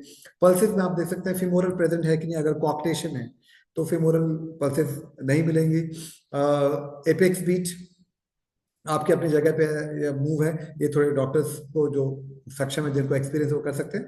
एंड पल्स ऑक्सीमेट्री, आप SpO2 saturation, you are trying to measure saturation at the right hand as well in the any of the foot, and if you आपको देखना है कि 90 के ऊपर होना चाहिए, it should be more than 95, more than 95, 90 के नीचे है। अगर if it is less than 90% saturation any of the limbs, this child needs to be further evaluated. If it is more than 95 in both the limbs, it is fine, and the difference is less than 3%, is fine.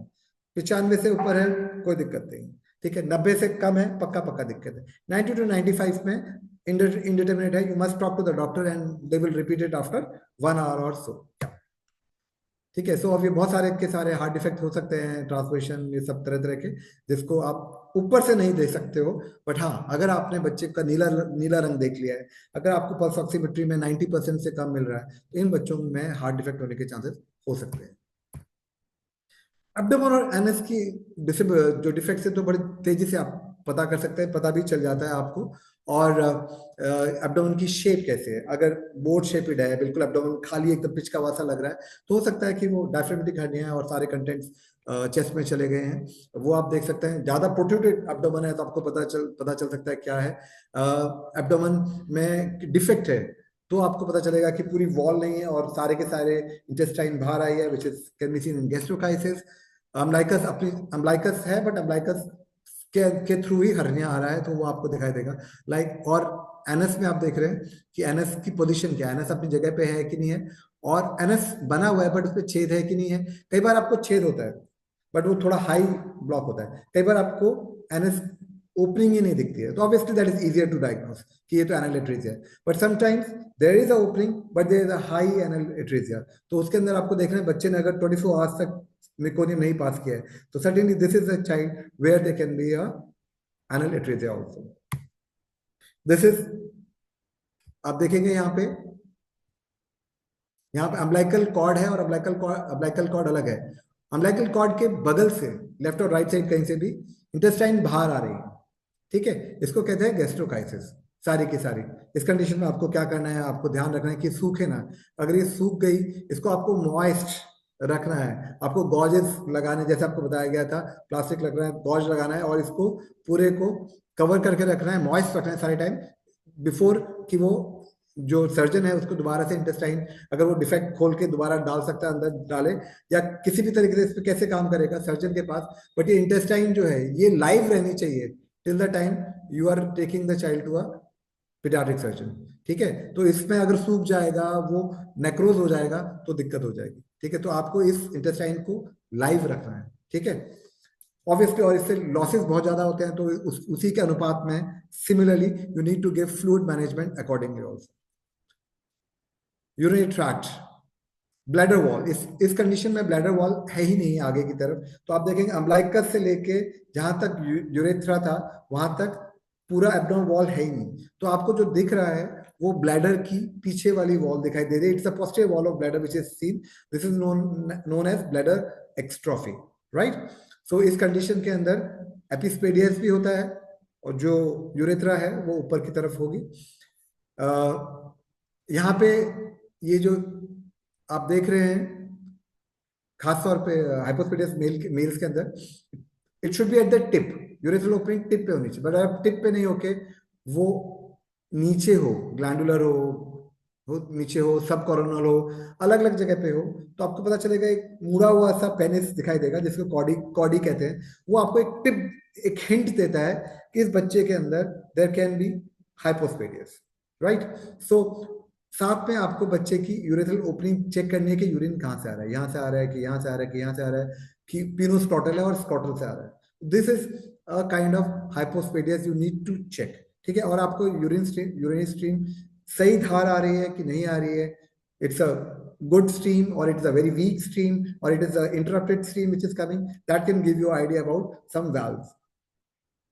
Obviously, this is here, ये umbilical जो intestinal loops आ रही हैं बाहर, but एक covered है और इसके ऊपर एक, where is my pointer?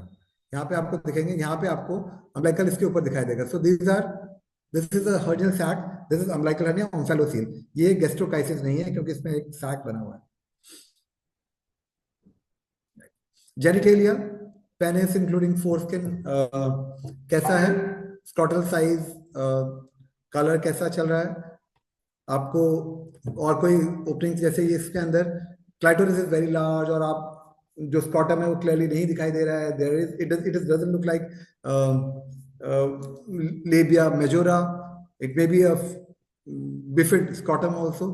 तो इस तरह से आपको मेल फीमेल पे डिफरेंशिएट करना मुश्किल होता है. तो इसको एम्बिगस जेनिटल जैसी कंडीशंस हो सकती हैं. मेल के अंदर आपको स्कॉटल मासेस दिख रहे होते हैं, स्वेलिंग दिख रही होती है. It can be a hydrocele, there can be hernia also which can be there and which you can see this is a hernia over there and there can be hydrocele also. Limbs के अंदर जो बहुत clearly आपको दिख जाएगा कि भाई हाथ है ही नहीं, हाथ का पार्ट है, द लिम्ब इज एब्सेंट और शॉर्ट लिम्ब और there is absence of the part of any limb. Arm है, फोरआर्म नहीं है, फोरआर्म ठीक है, आर्म छोटा हो रखा है. There are some extra digits, there is a webbing, fingers जुड़ी हुई हैं. Obviously there is a single transverse crease and absence or part of the एक lower limb नहीं है, या फिर club foot है जिसको हम congenital talipes equinovarus कहते हैं. Obviously there is few of the examples here where there is focomelia है, limbs नहीं है, जुड़े हुए हैं. Obviously यहाँ पे club foot है, talipes equinovarus है. तो इस कंडीशन में क्या करना है, ये कंडीशन को भी आपको तुरंत रेफर करना है और बच्चे को जानबूझ के प्लांटर कोशिश तोड़ने की कोशिश नहीं करनी है. आपको जिस एक डॉक्टरी सलाह लेनी है और हो सकता है ऑर्थोपेडिक आपको फटाफट उसको फ्रीक्वेंट कास्टिंग करेगा, पुरानी मेथड यूज करेगा और जल्दी इन बच्चों को कंप्लीटली आप ठीक कर सकते हैं अगर आप समय से बच्चे को डॉक्टर के पास भेजें और डॉक्टर पे तुरंत रिपीटेड प्लास्टर्स का जो तरीका है वो करे और पिरानी फुट लगाने की कोशिश करे. हिप, ऑब्वियसली ये एक्स्ट्रा लिम्स हैं, डिजिट देख रहे हैं आप. हिप के अंदर आपको देखेंगे हिप अपनी जगह पे है, एक्स्ट्रा फोल्ड्स तो नहीं है, देख रहे हैं आप. और सिमेट्री कैसी है, डिस्प्लेजिया आपकी बात कर रहे हैं, खासतौर पे ब्रीच और फीमेल है और family history of developmental dysplasia of hip है, तो उस कंडीशन में आपको ये मिल सकता है. सो इस तरह का चार्ट जो भारत सरकार ने आपको दिया है राष्ट्रीय बाल स्वास्थ्य कार्यक्रम की किताब के अंदर है. तो this is a chart which needs to be printed in color in all labor rooms and it should be laminated and please put it in your labor rooms, delivery points and even in the postnatal wards. ठीक है, तो आप postnatal wards में जहाँ पे वहाँ पे मदद है वो खुद भी देख लेते हैं. कई बार मेरे लगे हुए हैं तो मुझे तो एक बार पेरेंट्स ने आके बताया कि obviously that was about the urethral opening, हाँ कि इसकी कॉडी है, तो ये दिख रहा था यहाँ पे इसको कॉडी है या इसकी फिंगर ऐसी है. हम फिंगर मिस कर जाते हैं, हम एक्स्ट्रा डिजिट मिस कर जाते हैं. तो पढ़े लिखे माँ बाप ने इसको खुद ही पढ़ के हमें भी बता दिया ऑब्वियसली, क्योंकि हम आजकल डायपर पहनाते हैं, फट से डायपर पहन लग जाता है और कोई देखना भूल जाता है. 24 घंटे के बाद आपको पता चलता है कि उसका एनालेट्रिजिया है. जब स्टूल भी नहीं होता, कई बार घर से जाने के बाद पता चलता है कि बच्चे को तो एनालेट्रिजिया था. या लड़कियों में खास तौर पे वो स्टूल पास कर रहा होता है थ्रू वेजाइना, तो भी पता चल जाता है आपको. तो आप complete examination from head to toe, आप यहाँ से हेड पहले देखें, फिर आई देयर देखें, सब बस फोटो मैच करते रहिए, देखते रहिए. इतना भी आप पकड़ लेंगे, that will be so great. And in fact the whole RBSK team would be so grateful to everybody if we are able to just screen our babies with these kind of defects. So doctor Shobhana ने मुझे clearly कहा कि हमें ये भी बताना है कि हमें कहाँ भेजना है. हम पता तो कर लेते हैं, उसके बाद हम भूल जाते हैं कि हमें कहाँ करना है, कौन हमारे से. तो ये इस किताब के अंदर आपको एक पेज है जिसपे लिखा गया है आप अपने क्षेत्र में, in your area, who is the neurosurgeon which is available, you make those tie-ups. So I'm so 70-80% of the people who are attending today are doctors who are managing RBSK, who are managing DIC, who are there from SNCUs. So I urge you, I request you to use this book and write the name of the place. इस hospital में हमें neurosurgery के लिए भेजना है, ये number वहां पे है. तो ये किताब अगर आपके डिलीवरी पॉइंट पे या पोस्टनेटल वार्ड में या SNCU में रहेगी, इसके अंदर आपने सारे नेम लिखे, name and address of the institution, where the services are expected to be get, please take it. और ये दे रखा है उन्होंने कि हर्निएशन ऑफ ब्रेन जाना है तो न्यूरोसर्जरी को ढूंढना है, तो अपने क्षेत्र के अपने एरिया के न्यूरोसर्जन का फोन नंबर आप लिख लीजिए. He will be happy. He will be happy because you will sending him the case in the right moment. बहुत देर से जाने के बाद बड़े डिसहार्टन हो जाते हैं तो पीपल जहाँ पे हम रेफरल सर्विसेज भी कर रहे होते हैं, they really are not happy to do things when the patients reach very late also. Right. So neurosurgeon के लिए यहाँ जा सकते हैं आप. तो इन सब कंडीशंस के लिए हर्निएशन है, एंसेफेलोमाइलोसिस है, फंटिनल का कोई इश्यूज है, माइक्रोसेफेली के आप पीडियाट्रिशियन के पास भेजिए, क्योंकि उसको बच्चे का डेवलपमेंट चेक करना है, बच्चे का IQ चेक करना है बाद में, और देखना है डेवलपमेंट कैसे चल रहा है, उस बच्चे को सिखाना है, अर्ली इंटरवेंशन करना है उसके साथ. ऑब्वियसली मेनिंगोमाइलोसिस है तो न्यूरोसर्जन के पास जाएगा. आई की कोई इश्यूज है तो paediatric ophthalmic surgeon, ophthalmologist, optometrist, इन सब के पास जाएगा. ईयर की कोई इश्यूज है तो उनके पास आपको ENT स्पेशलिस्ट के पास जाना है, देख रहे हैं बच्चा सुन पा रहा है कि नहीं सुन पा रहा है. सो लाइक मेरे पास एक बच्चा जिसको एनोशिया था और डिसेबिलिटी के लिए आया, एंड आई फाउंड कि उसका बेरा करा तो चल रहा था. Obviously child was able to hear that way, so I was okay. So आपको बताना है कि किस बच्चे को जरूरत है, किसको नहीं है, तो ENT स्पेशलिस्ट के पास भेजना है. ऑडियोलॉजिस्ट हेयरिंग चेक करेगा, चेक कर सकता है, PTA करेगा. और क्लेफ्ट पैलेट को प्लास्टिक सर्जन के पास जल्दी से जल्दी भेजना है. और अभी जो नीव की हमारे दिल्ली के अंदर हम न्यूबॉर्न अर्ली इवैल्यूएशन विजन नीव प्रोग्राम चलाते हैं न्यूबॉर्न, जिसके अंदर हम बर्थ डिफेक्ट देख रहे हैं. सारे बच्चे में दिल्ली में जितने बच्चे पैदा हो रहे हैं उनके अंदर मीटिंग कर रहे थे. दिल्ली के प्लास्टिक सर्जन पास कि अभी भी हमारे पास बच्चे देर से आते हैं क्लेफ्ट पैलेट के, और तब तक जो दांत का मामला होता है सारे दांत क्राउडिंग करने लग जाते हैं. डेंटल सर्जन आते हैं क्राउडिंग हो जाते हैं. बाद में आप क्लेफ्ट पैलेट तो ठीक कर लेते हो, बट वो जो मैंडिबल की शेप है क्राउडिंग है वो नहीं कर पाते हो, बच्चा बोल नहीं पाता है, और सारे टाइम माल पोजिशन दांत रहते हैं. तो you need to do things early, you must refer them. Please put the names of the doctors who are interested in doing things here, and वो आपको खुद ही कहेंगे कि हमारे पास भेज दीजिए. ऑब्वियसली ये जितने पीडियाट्रिक सर्जन वाले हैं, पीडियाट्रिक सर्जन सच ही चाहते हैं कि आप जल्दी से जल्दी उनके पास भेजें, तो कीजिए आप उनको. हार्ट डिफेक्ट के लिए ऑब्वियसली आपको पीडियाट्रिक कार्डियोलॉजिस्ट, एक पीडियाट्रिशियन के पास पक्का असेसमेंट के लिए भेजिए. वो देखेगा और बताएगा कि किसको कितनी जरूरत है, कोई दवाइयों की जरूरत है, या बाद में कब उसका इलाज ऑपरेशन के लिए भेजना है वो देखा जाएगा. ऑब्वियसली किस तरह से काम करना है. एनेस्थेटिक पीडियाट्रिक सिर्फ सर्जन ही नहीं चाहिए, पीडियाट्रिक एनेस्थेटिस्ट का भी नंबर होना चाहिए कि जो इन बच्चों में खासतौर पे गैस्ट्रोकाइटिस ब्लाइकोलानिया किस तरह से काम कर सके. उसको फ्लूइड भी मैनेज कराना चाहिए, उसको एनेस्थीसिया देना भी आना चाहिए, खासतौर पे अगर वो सिस्टिक हाइग्रोमा टाइप का बच्चा है.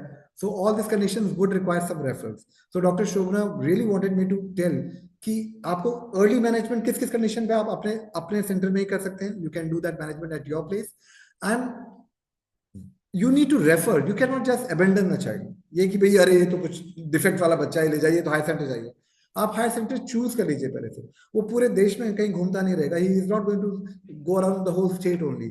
You have time beforehand. You just find out with your RBSK teams, nodal in charges, which services are provided where, and just have those numbers here written, and please give it to the A&M staff. They can directly give it at this time. So what Dr. Shobna said, early detection, which Dr. Madhulika is also highlighting, is early detection, diagnosis and intervention can prevent death or disability. हमें death भी कम करनी है. अब हमारे पास और कारण नहीं है. अब जो बर्थ डिफेक्ट है वो एक मुख्य कारण बनता जा रहा है नवजात शिशु की मृत्यु का. तो न्यूबॉर्न मोर्टेलिटी का एक मेजर कारण है, वहां हम रोक सकते हैं. और जब हम उनको रोकते ही हैं और उनको बचाते हैं तो हम एक अच्छा बच्चा देते हैं जो जिंदगी भर के लिए प्रोडक्टिव होता है, देश के लिए उत्पादक होता है, और हमारे देश की GDP के लिए, उत्पादकता के लिए काम करता है, and enable these children to reach their full potential. This is the importance of newborn screening of birth defect. Thank you. Now. Thank you very much doctor Surendra. आपने बहुत ही अच्छे से प्रेजेंटेशन दिया और सभी को समझाया कि कैसे हम बर्थ डिफेक्ट्स को देख सकते हैं, पर्टिकुलरली जो एक्सटर्नली विजिबल बर्थ डिफेक्ट्स हैं, हम इनको बोलते हैं एक्सटर्नली विजिबल बर्थ डिफेक्ट्स, जो मेजरली हम हेड टू टो एग्जामिनेशन में देखते हैं. तो दोनों ही प्रेजेंटेशन काफ़ी डिटेल्ड थे और बहुत अच्छे से समझाया गया, और मैं डॉक्टर शोभना और डॉक्टर दीप्ति का धन्यवाद करना चाहूँगी कि उन्होंने मुझे इसमें इन्वॉल्व किया. ये बहुत ही इम्पोर्टेंट सेशन है और ये जान देखकर भी बहुत अच्छा लग रहा है कि इतने सारे लोग इसमें पार्टिसिपेट कर रहे हैं. तो अब हम क्वेश्चन एंड आंसर के लिए ओपन करते हैं सेशन. तो उससे जस्ट पहले मैं एक दो बातें जस्ट बोलना चाहूँगी. इसमें एक तो जो हम या फिर अगर चाहें तो आंसर कर सकते हैं डॉक्टर भारती इसके बारे में। ये डॉक्टर शोभना ने पॉइंट आउट किया कि हम थोड़ा जो पेरी कंसेप्शनल फोलेट के बारे में बात कर रहे हैं उसके बारे में थोड़ा सा ज्यादा बताएं, क्योंकि वो बहुत ही इंपॉर्टेंट चीज है। कैसे देनी है, क्या डोज देनी है, कब से कब देना जरूरी है, थोड़ा सा इसको इलेबोरेट करें। Thank you ma'am. Basically ideally ऐसा है कि जो हमारी डोज है वो 400 माइक्रोग्राम है, बट हमारे इंडिया में 5 मिलीग्राम की ही गोली अवेलेबल है। तो हमें आइडियली 1 महीना पहले, जब हम प्रेगनेंसी प्लान कर रहे हैं उससे 1 महीना पहले से उसको लेना शुरू करना चाहिए और पहले 3 महीने लेना है। लेकिन जिन औरतों में पहले न्यूरल ट्यूब डिफेक्ट है उन औरतों में हमें 3 महीने पहले से, जैसे आज मेरे को 3 महीने बाद मैंने प्रेगनेंसी प्लान करनी है, तो उनको आइडियली ज्यादा ड्यूरेशन के लिए रिकमेंडेड है जो फॉलिक एसिड है। तो इसमें ऐसा है कि जो 400 माइक्रोग्राम हम बोल रहे हैं ये एक जनरल रिकमेंडेशन है कि सभी को लेना है। और पेरी कंसेप्शनल का मतलब है 1 या 2 महीने प्रेगनेंसी होने से पहले और 3 महीने बाद। ये इसमें कोई फर्क नहीं है कि पहले बच्चे में न्यूरल ट्यूब डिफेक्ट है या नहीं है, वो सिर्फ डोज का फर्क है। और ये इसलिए पहले से देते हैं क्योंकि पहले ही 4-5 हफ्ते जब प्रेगनेंसी के होते हैं तभी न्यूरल ट्यूब बन जाती है, तो फोलिक एसिड का असर उसी समय आता है। सिर्फ डोज का फर्क है। अगर पहले बच्चे में न्यूरल ट्यूब डिफेक्ट है उसमें हम 4 मिलीग्राम देते हैं। हमारे पास अनफॉर्चुनेटली 400 माइक्रोग्राम वाली टैबलेट नहीं है, तो मोस्ट ऑफ द टाइम हम 5 मिलीग्राम वाली गोली ही दे रहे होते हैं। और ये क्योंकि वाटर सॉल्युबल विटामिन है इसके साइड इफेक्ट्स इतने नहीं होते हैं, तो there are some concerns, but अभी इतना इश्यू इसका नहीं है। तो ये बहुत जरूरी है कि प्रेगनेंसी होने से पहले शुरू किया जाए, क्योंकि जब तक माँ को पता चलता है कि वो प्रेग्नेंट है, हो सकता है कि न्यूरल ट्यूब तब तक बनी गई हो, 4-5 हफ्ते के अंदर उसके बाद पता चलेगा। तो ये डोज जो है ये बहुत इंपॉर्टेंट है कि पहले से हमें शुरू करनी है।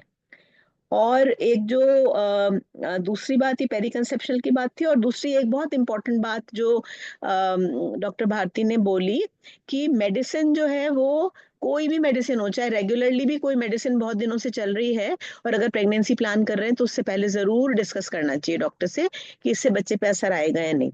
एक तीसरी बात जो मैं बोलना चाहूंगी वो थैलेसीमिया स्क्रीनिंग के बारे में है।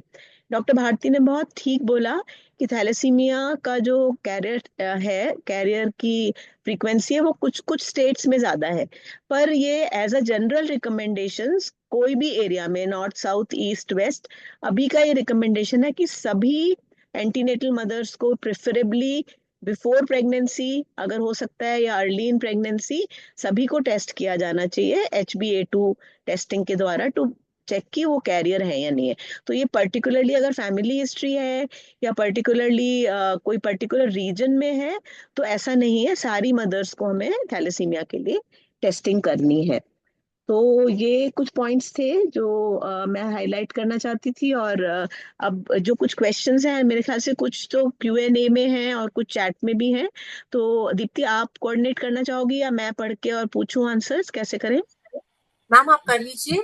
अच्छा ठीक है, तो मैं Q&A वाले आई आस्क कि जो भी स्पीकर है। अच्छा, इस अब एक पहला क्वेश्चन है, डॉक्टर सुरेंद्र आप बताएं कि till what age surgery, cleft lip surgery can be done, कितनी उम्र तक क्लेफ्ट लिप की ऑपरेशन करी जा सकती है? क्लेफ्ट कितनी उम्र तक, उम्र तो बात कभी किससे कितनी जल्दी से जल्दी कर सकते हैं ये मैं बता वो सकता इम्पोर्टेंट है बताना। इन्होंने पूछा है कितनी उम्र तक, तो हाँ कभी भी तो कर सकते हैं, हाँ पर मतलब अच्छे नहीं कितनी मानेंगे अगर लेट। जल्दी से जल्दी आप सो अब प्लास्टिक सर्जन कह रहे हैं कि हम 1.5 महीने पे भी कर सकते हैं, कई लोग और भी जल्दी करने के लिए कर रहे हैं। तो अब वो नहीं है कि आपको वेट करना है, we are going from 4 to 6 weeks also we are able to, if it is just lip we can close it that time also, but yes हाँ तो क्लेफ्ट ये लिप जल्दी क्लेफ्ट पैलेट वाला है 3 months अब पहले बहुत कर इजी। रहे हैं। और पैलेट की सर्जरीज भी जो पहले 1 साल के बाद करा करते थे, अब वो समय बच्चे के हिसाब से 6 महीने पे भी करा जा रहे हैं। बहुत हार्ड पैलेट का ही है, सॉरी सॉफ्ट पैलेट का पीछे ही है, तो वो जल्दी भी 3 से 6 महीने पे भी कर सकते हैं। तो it depends. So obviously you need to go to the right person, आपको पीडियाट्रिक सर्जन के पास और प्लास्टिक सर्जन के पास जाना चाहिए। बिल्कुल। दूसरा क्वेश्चन भी आपके लिए ही है डॉक्टर सुरेंद्र, ये how to entry child below 45 days in portal. So ma'am, portal actually I think this is Dr. Deepti would be able to tell कि कैन पोर्टल यू में जस्ट कैसे टेल करें। हाँ पोर्टल पे कैसे करेंगे, क्योंकि पोर्टल पे तो ये कहाँ किस जगह पे पोर्टल में कर रहे हैं? बिकॉज नहीं, हम तो इन्होंने हाथ से लिख ये के भेज लिखा रहे है हैं। कि 45 दिन से कम। तो मतलब वो ऐसा एक एग्जैक्ट ड्यूरेशन तो नहीं है कि आपको कब देख के लिखना है, तो बिफोर डिस्चार्ज देख लेना चाहिए। तो ये below 45 days in portal entry, ये क्वेश्चन मुझे या क्लियरली किसी किसी समझ राज्य में नहीं शायद पोर्टल होगा। यस ये आया। या आरबीएसके का पोर्टल की बात कर रहे हैं, मुझे लग रहा है दीप्ति। हाँ जी मैम, ये आरबीएस के पोर्टल की बात कर रहे हैं। And I think I have read that question जिन्होंने पोस्ट किया है। ये अभी we will get in touch with them individually. हमारे पोर्टल के अंदर कुछ प्रोविजंस है जहां पर एंट्री कर सकते हैं। We let them know. ठीक है, okay, thank you Deepti. Next question आपके लिए है भारती। ये जब हम वैक्सीन की बात कर रहे थे ना, रूबेला वैक्सीन की बात कर रहे थे, तो इसको कब देना चाहिए, ये पूछा है एक हमारे पार्टिसिपेंट ने। मैम आइडियली तो बिफोर प्लानिंग प्रेगनेंसी, मतलब वैसे तो अब एमएमआर लग रहा है, लेकिन जो पुराने जिनको एमएमआर हमारा रूटीन इम्यूनाइजेशन में नहीं आया था, तो आइडियल जब भी कोई married women pre conceptional counselling के लिए आती है तो हमारा रुबेला हमें टेस्ट करना चाहिए। अगर वो उसका आईजीजी नेगेटिव है तो उन सबको हमें रुबेला वैक्सीन देनी चाहिए। ये आइडियल सर्कमस्टांसेस में है कि हमें उनका रुबेला का स्टेटस पता कर लेना चाहिए। अगर आईजीजी नेगेटिव है, इसका मतलब कि उनको कभी पहले इन्फेक्शन नहीं हुआ, ना ही उनको वैक्सीन लगी है, उनको हमें वैक्सीन देनी चाहिए। इसमें एक ये कंसर्न आता था भारती कि प्रेगनेंसी के दौरान अगर मान लो दे दी जाए तो कोई प्रॉब्लम तो नहीं है। तो what ever literature, if I remember correctly, vaccine से ऐसा कोई टेरिटोजेनिसिटी डिस्क्राइब्ड नहीं है। पर फिर भी ये बोलते हैं कि अगर आपने वैक्सीन लिया है तो करीब 6 महीने तक आप प्रेगनेंसी अवॉइड करें तो बेहतर रहता है। पर ऐसा कोई स्पेसिफिक लिटरेचर अवेलेबल नहीं है, तो प्री प्रेगनेंसी ही लेना है जैसा आपने बताया है, with some gap after for deciding pregnancy. Okay, इसके बाद जो क्वेश्चन है वो है अच्छा, वीक हर्बल मेडिसिन के बारे में किसी ने पूछा है कि can it cause birth defects. तो भारती आप बताना चाहेंगे। इसमें यह है कि हर्बल रेमेडी के अगर हमें कंटेंट नहीं पता और उनके इफेक्ट भी नहीं पता है बेबी पर, तो कहना बहुत मुश्किल होता है। इसमें एक बात मुझे लगता है बहुत इंपॉर्टेंट है कि हर्बल या आयुर्वेदिक मेडिसिन या जिस भी नाम से वो मिलती हैं उनके, क्योंकि हमें कंटेंट नहीं पता होते और उसमें कई बार एक्चुअली वो मेडिसिन होती हैं जो हार्म कर सकती हैं बच्चे को। तो ये ब्लाइंडली कोई भी मेडिसिन नहीं लेनी है प्रेगनेंसी में, चाहे वो आयुर्वेदिक हो, चाहे हर्बल हो, चाहे वो एलोपैथिक मेडिसिन हो। ये कहना बहुत मुश्किल है कि हर्बल मेडिसिन से बच्चे में प्रॉब्लम होगी या नहीं होगी। अच्छा, फिर अब एक ये क्वेश्चन है डॉक्टर भारती आपके लिए। कौन से टेस्ट करना जरूरी है in the intrauterine period in the second pregnancy, अगर पहला जो बच्चा है who had any birth defect और डेवलपमेंटल डिले। बेसिकली तो वैसे तो हर प्रेगनेंसी, बट ये हमारा हाई रिस्क प्रेगनेंसी आ जाएगा, तो ऐसे ऐसे पेरेंट, जैसे हम सारे लेवल 1 फैसिलिटी के लोग हैं, 2 के, तो आइडियली ऐसे ऐसे ऐसी प्रेगनेंसी को लेवल 3 फैसिलिटी में मैनेज करना चाहिए। और फर्स्ट ट्राइमेस्टर में ही 11 से 13 हफ्ते में हमारी एनिप्लॉइडी स्क्रीन होती है, जिसमें हम ना कि अल्ट्रासाउंड बट कुछ बायोकेमिकल टेस्ट भी करेंगे, जिससे हमें पता चलेगा कि पहले बच्चे में क्या प्रॉब्लम थी और इस वाले में वो है या नहीं है, जिसको एन्यूप्लॉइडी स्क्रीनिंग कहते हैं। 11 से 13 हफ्ते में हम अल्ट्रासाउंड भी करते हैं और ब्लड टेस्ट भी करते हैं, जिसको हम कंबाइंड स्क्रीन कहते हैं। उसके साथ ही अगर उस टाइम ना हो पाए तो हम सेकेंड ट्राइमेस्टर मतलब 16 to 18 वीक्स पे भी वो टेस्ट कर सकते हैं, और साथ में लेवल 2 अल्ट्रासाउंड भी कर सकते हैं, ताकि हम इंश्योर कर सके कि बच्चे को जो कॉमन डिफेक्ट्स हैं वो ना हो। तो भारती मैं थोड़ा सा इसमें ऐड करना चाहूंगी। जी जो जी ये मैम। स्क्रीनिंग और फर्स्ट ट्राइमेस्टर अल्ट्रासाउंड है, ये अब रूटीन में हर प्रेगनेंसी में बोला जाता है अगर फैसिलिटी अवेलेबल है तो। डब्ल्यूएचओ गाइडलाइंस में नहीं है। पर ये जो केस इन्होंने पर्टिकुलरली पूछा है, इसमें ये चीज इंपॉर्टेंट है कि पहले बच्चे में क्या था। अगर हमारे पास कोई डिटेल्स अवेलेबल हैं, अगर बर्थ डिफेक्ट था तो उसकी डिटेल अवेलेबल है या नहीं है, या वो बच्चा अभी लिविंग है या नहीं है। अगर डेवलपमेंटल डिले है तो डेवलपमेंटल डिले के बहुत सारे कारण होते हैं। तो अगर बच्चे लिविंग है, मतलब बच्चा लिविंग है, तो उसको देख के उसका कारण पता करना बहुत जरूरी है। उसी बेसिस पे हम इस प्रेगनेंसी में बता पाएंगे कि बच्चे में क्या रिस्क है और हमें क्या टेस्ट करने हैं। क्योंकि जो बर्थ डिफेक्ट है उसके कारण, जैसे आपने ही शुरू में बताया, वो जेनेटिक भी हो सकता है, नॉन जेनेटिक भी हो सकता है। अगर जेनेटिक है तो अगले बच्चे में भी रिस्क रहेगा। ऐसे ही डेवलपमेंटल डिले का कारण भी जेनेटिक हो सकता है। तो हम ब्लाइंडली कोई टेस्टिंग नहीं कर सकते जब तक हमें जो पहले बच्चे में प्रॉब्लम आई है उसकी डिटेल्स नहीं पता है। तो ये बहुत ही इंपॉर्टेंट है जो हम एम्फेसाइज कर रहे हैं कि आप हाई रिस्क जो आइडेंटिफाई आइडेंटिफाई करते हो ना प्रेगनेंसीज, उसमें एक बड़ा रेड फ्लैग होता है कि पहले बच्चे में अगर कोई बर्थ डिफेक्ट है या पहले बच्चे में डेवलपमेंटल डिले है या कोई फैमिली हिस्ट्री है, तो ये अगर आप अर्ली प्रेगनेंसी में ही देख लें या बिफोर प्रेगनेंसी देख के इन बच्चों का कारण पता कर लें कि क्यों ये हुआ है, तो हम फिर डेफिनेटली टेस्ट कर सकते हैं प्रेगनेंसी के दौरान कि ये वाला बच्चा ठीक है या नहीं है। तो ये इंपॉर्टेंट है प्री प्रेगनेंसी और early in pregnancy to get the details कि इन बच्चों को क्या प्रॉब्लम थी, तभी हम बता सकते हैं। इसके बाद जो नेक्स्ट दो क्वेश्चन है, एक तो है कि कोई स्पेसिफिक ईटियोलॉजी होती है क्या सीटीईवी की, और कॉजेस ऑफ सीएचडी के बारे में पूछा गया है। तो भारती वुड मैम आंसर या मैं आंसर करूं? मैम प्लीज आपके, क्योंकि उन्होंने एनोशिया के बारे में पूछा है, किसी ने हाँ सीटीवी के बारे में पूछा था, हाँ तो हाँ कारण कारण आप बता। हाँ, इसमें ऐसा है कि जैसे सीटीईवी का जो हम अगर क्लासिकल सीटीवी बोलते हैं, आइसोलेटेड सीटीवी है, उसका एग्जैक्ट कारण अभी पता नहीं है। तो जैसे भारती ने आपको बताया था ना, एक जो पॉलीजेनिक होता है या मल्टीफैक्टोरियल ग्रुप होता है उसमें आता है, जिसमें जेनेटिक कारण भी है और एनवायरमेंटल कारण भी है। पर हमको एक ये बात इसमें ध्यान रखने की जरूरत है, तो ये जेनेटिक नहीं है, प्योरली जेनेटिक नहीं है अगर हम आइसोलेटेड सीटीवी की बात कर रहे हैं। पर हमें ये ध्यान में रखना बहुत जरूरी है कि कई बार ये जो क्लब फुट है, ये पार्ट हो सकता है कोई न्यूरोलॉजिकल बीमारी का, जैसे नसों की या मसल की बीमारी का या कोई हड्डी की बीमारी का। तो उसके लिए बच्चे का डिटेल्ड एग्जामिनेशन बहुत जरूरी है और उसमें हमें कारण ढूंढना पड़ सकता है। ठीक है, ऐसे अगर हम कंजेनिटल हार्ट डिजीज की बात करें, अधिकतर मल्टीफैक्टोरियल होते हैं, पर कभी कभी ये जेनेटिक जो आपने सिंगल जीन की बात करी वो भी हो सकते हैं। उसके लिए हमें, जो डॉक्टर विश ने आपको बताया कि हेड टू टो एग्जामिनेशन में हो सकता है आपको कोई क्लू मिल जाए कि बच्चे को कोई सिंड्रोम तो नहीं है जिसके साथ में हार्ट डिफेक्ट है। और ऐसे ही अगर एनोचिया वगैरह के लिए पूछा गया है, तो अगेन अगर वो आइसोलेटेड है तो कारण कई बार नहीं पता लगता है और उसका पॉलीजेनिक ही मल्टीफैक्टोरियल कॉज होता है। पर अगर कोई और भी लक्षण है साथ में, तो हो सकता है कि वो जेनेटिक बीमारी या सिंड्रोमिक बीमारी हो सकती है। फिर एक क्वेश्चन है कि डिस्ट्रिक्ट होशियारपुर में कंजेनिटल हार्ट डिटेक्शन बहुत है। Would you like to comment on this, Surendra?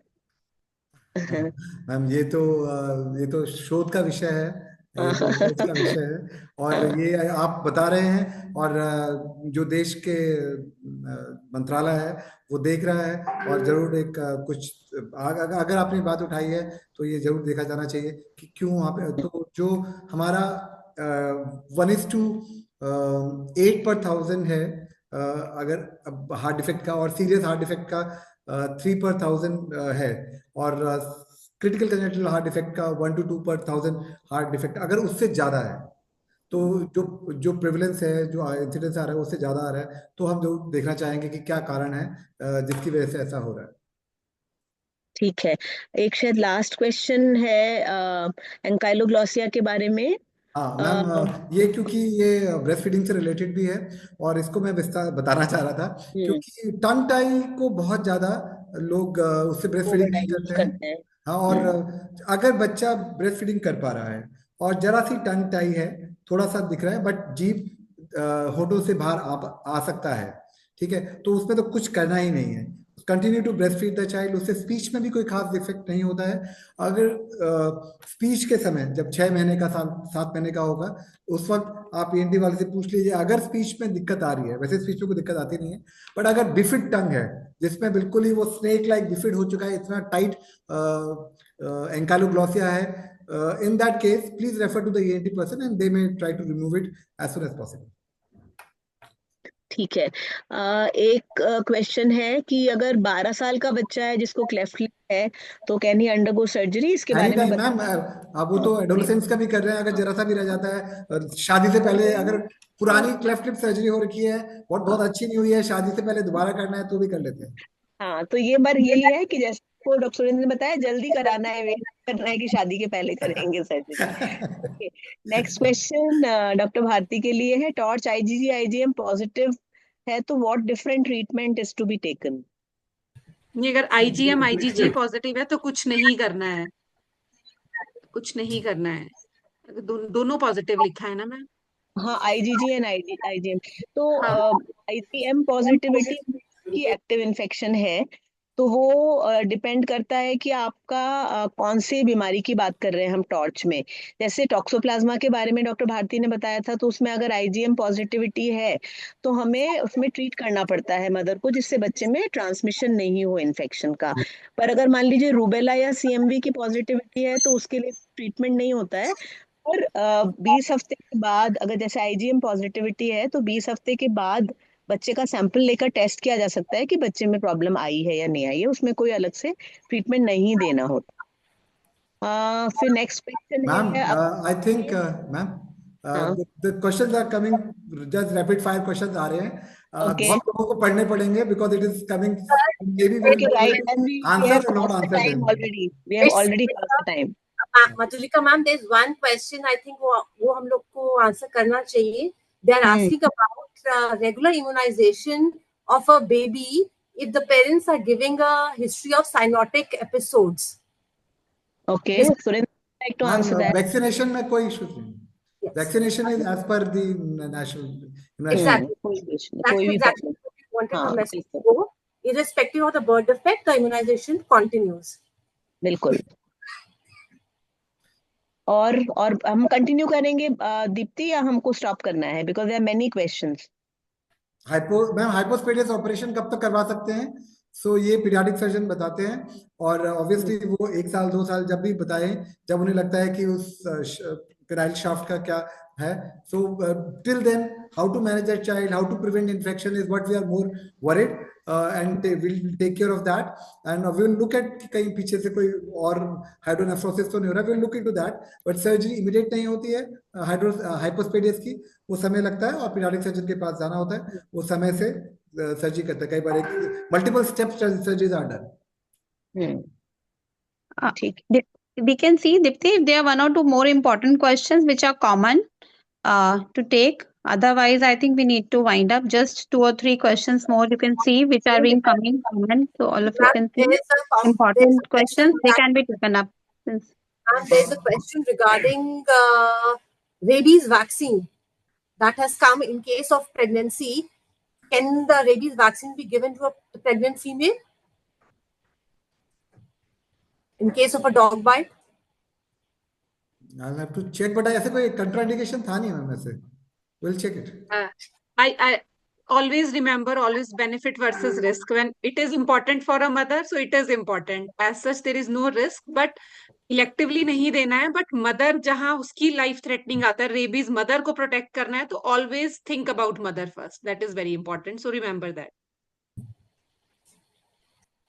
I think we have covered majority of the major questions, ma'am, and sir have already. But the other questions are also important. Can you just send it to us? We will reply to them. अगर इनका email है आपके पास, so we can do that somewhere. That is it. You can ask the questions, and in some places, some forum it is done. If you can just post the question to us, we will reply in our time. Sure, sir. We'll try to do that, sir. So eco people may be able to do that. Yeah. Yes, we will be able to send. Avdesh, do you have the mail ID? So because the common questions should be the queries, it's better to clarify since these are all ground staff.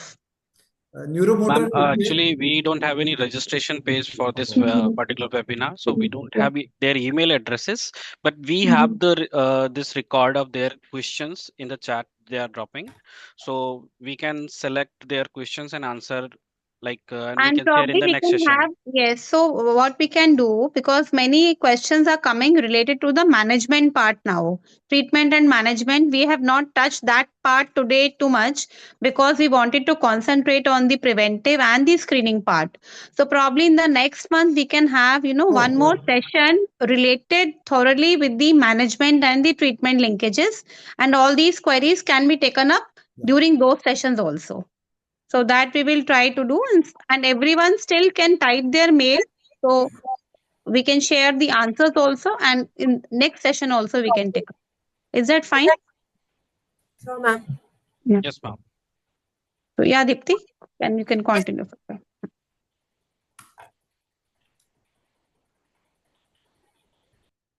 Madhulika ma'am, we can wrap up the Q&A session and then we can ask ma'am to come in for her vote of thanks.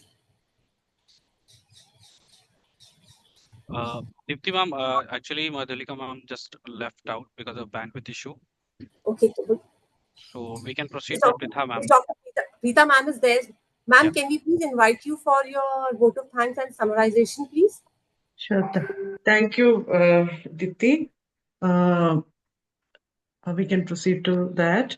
So at IHMR, we are really delighted to be part of this important webinar series and be part of this learning group also, including today's important discussion, which centered around birth defects. We know birth defects are cause significant morbidity and mortality in infants, including neonates, and even in older children. After Dr. Shobana Gupta set this tone, we listened to two very informative discussions, which were expertly moderated by Dr. Madhulika Kabra. Dr. Bharti Sharma gave an epidemiological view of birth defects, but she stressed a lot on prevention, especially primary prevention. And the main takeaways from her session were the importance of pre-pregnancy care during pregnancy, and avoiding harmful substances, and also family support for prevention. Dr. Surinder Singh Bisht also made a very, very informative presentation, and he touched on all the externally visible birth defects in so short a time. Very expertly he guided us through that. And again, he stressed on the importance of not missing the opportunity to identify birth defects immediately after delivery. We have 48 hours with them, and even if it's missed, then not to be missed at later opportunities, including vaccination, when they come for vaccination, etc. Both Dr. Shobana and Dr. Surinder spoke about the importance of screening, newborn screening as early detection, diagnosis, and also interventions. This can prevent death and disability and enable children to reach their full potential, which is very which is the takeaway for the day. And so thank you, Dr. Shobana Madam, Dr. Madhulika Madam, Dr. Surinder, and also Dr. Bharti. And of course, we can't forget Mr. Avdesh Tripaঠি's poll. And thank you, participants, for pouring in thousands from different parts of the country. Thank you all. Thank you. Thank you very much. Thank you. Thank you so much, everyone. Thank you. ma'am. Bye. Thank you. It was good. Great. Thank you, Thank Dr. you very Shobana. much. Thank you Dr. so Deepti. much. Thank you. Thank you. Thank you. Dr. Bye. Bharti. Ma'am. Bye. Thank you. Thank you so much. Thank you. This is great. Thank you, ma'am. Thank you. Thank you. Bye. So we can wind up the session, ma'am. Yes. Yes. Thank you so much. Thank you. Thank you. Thank you, everyone. Thank you, Dr. Khanna.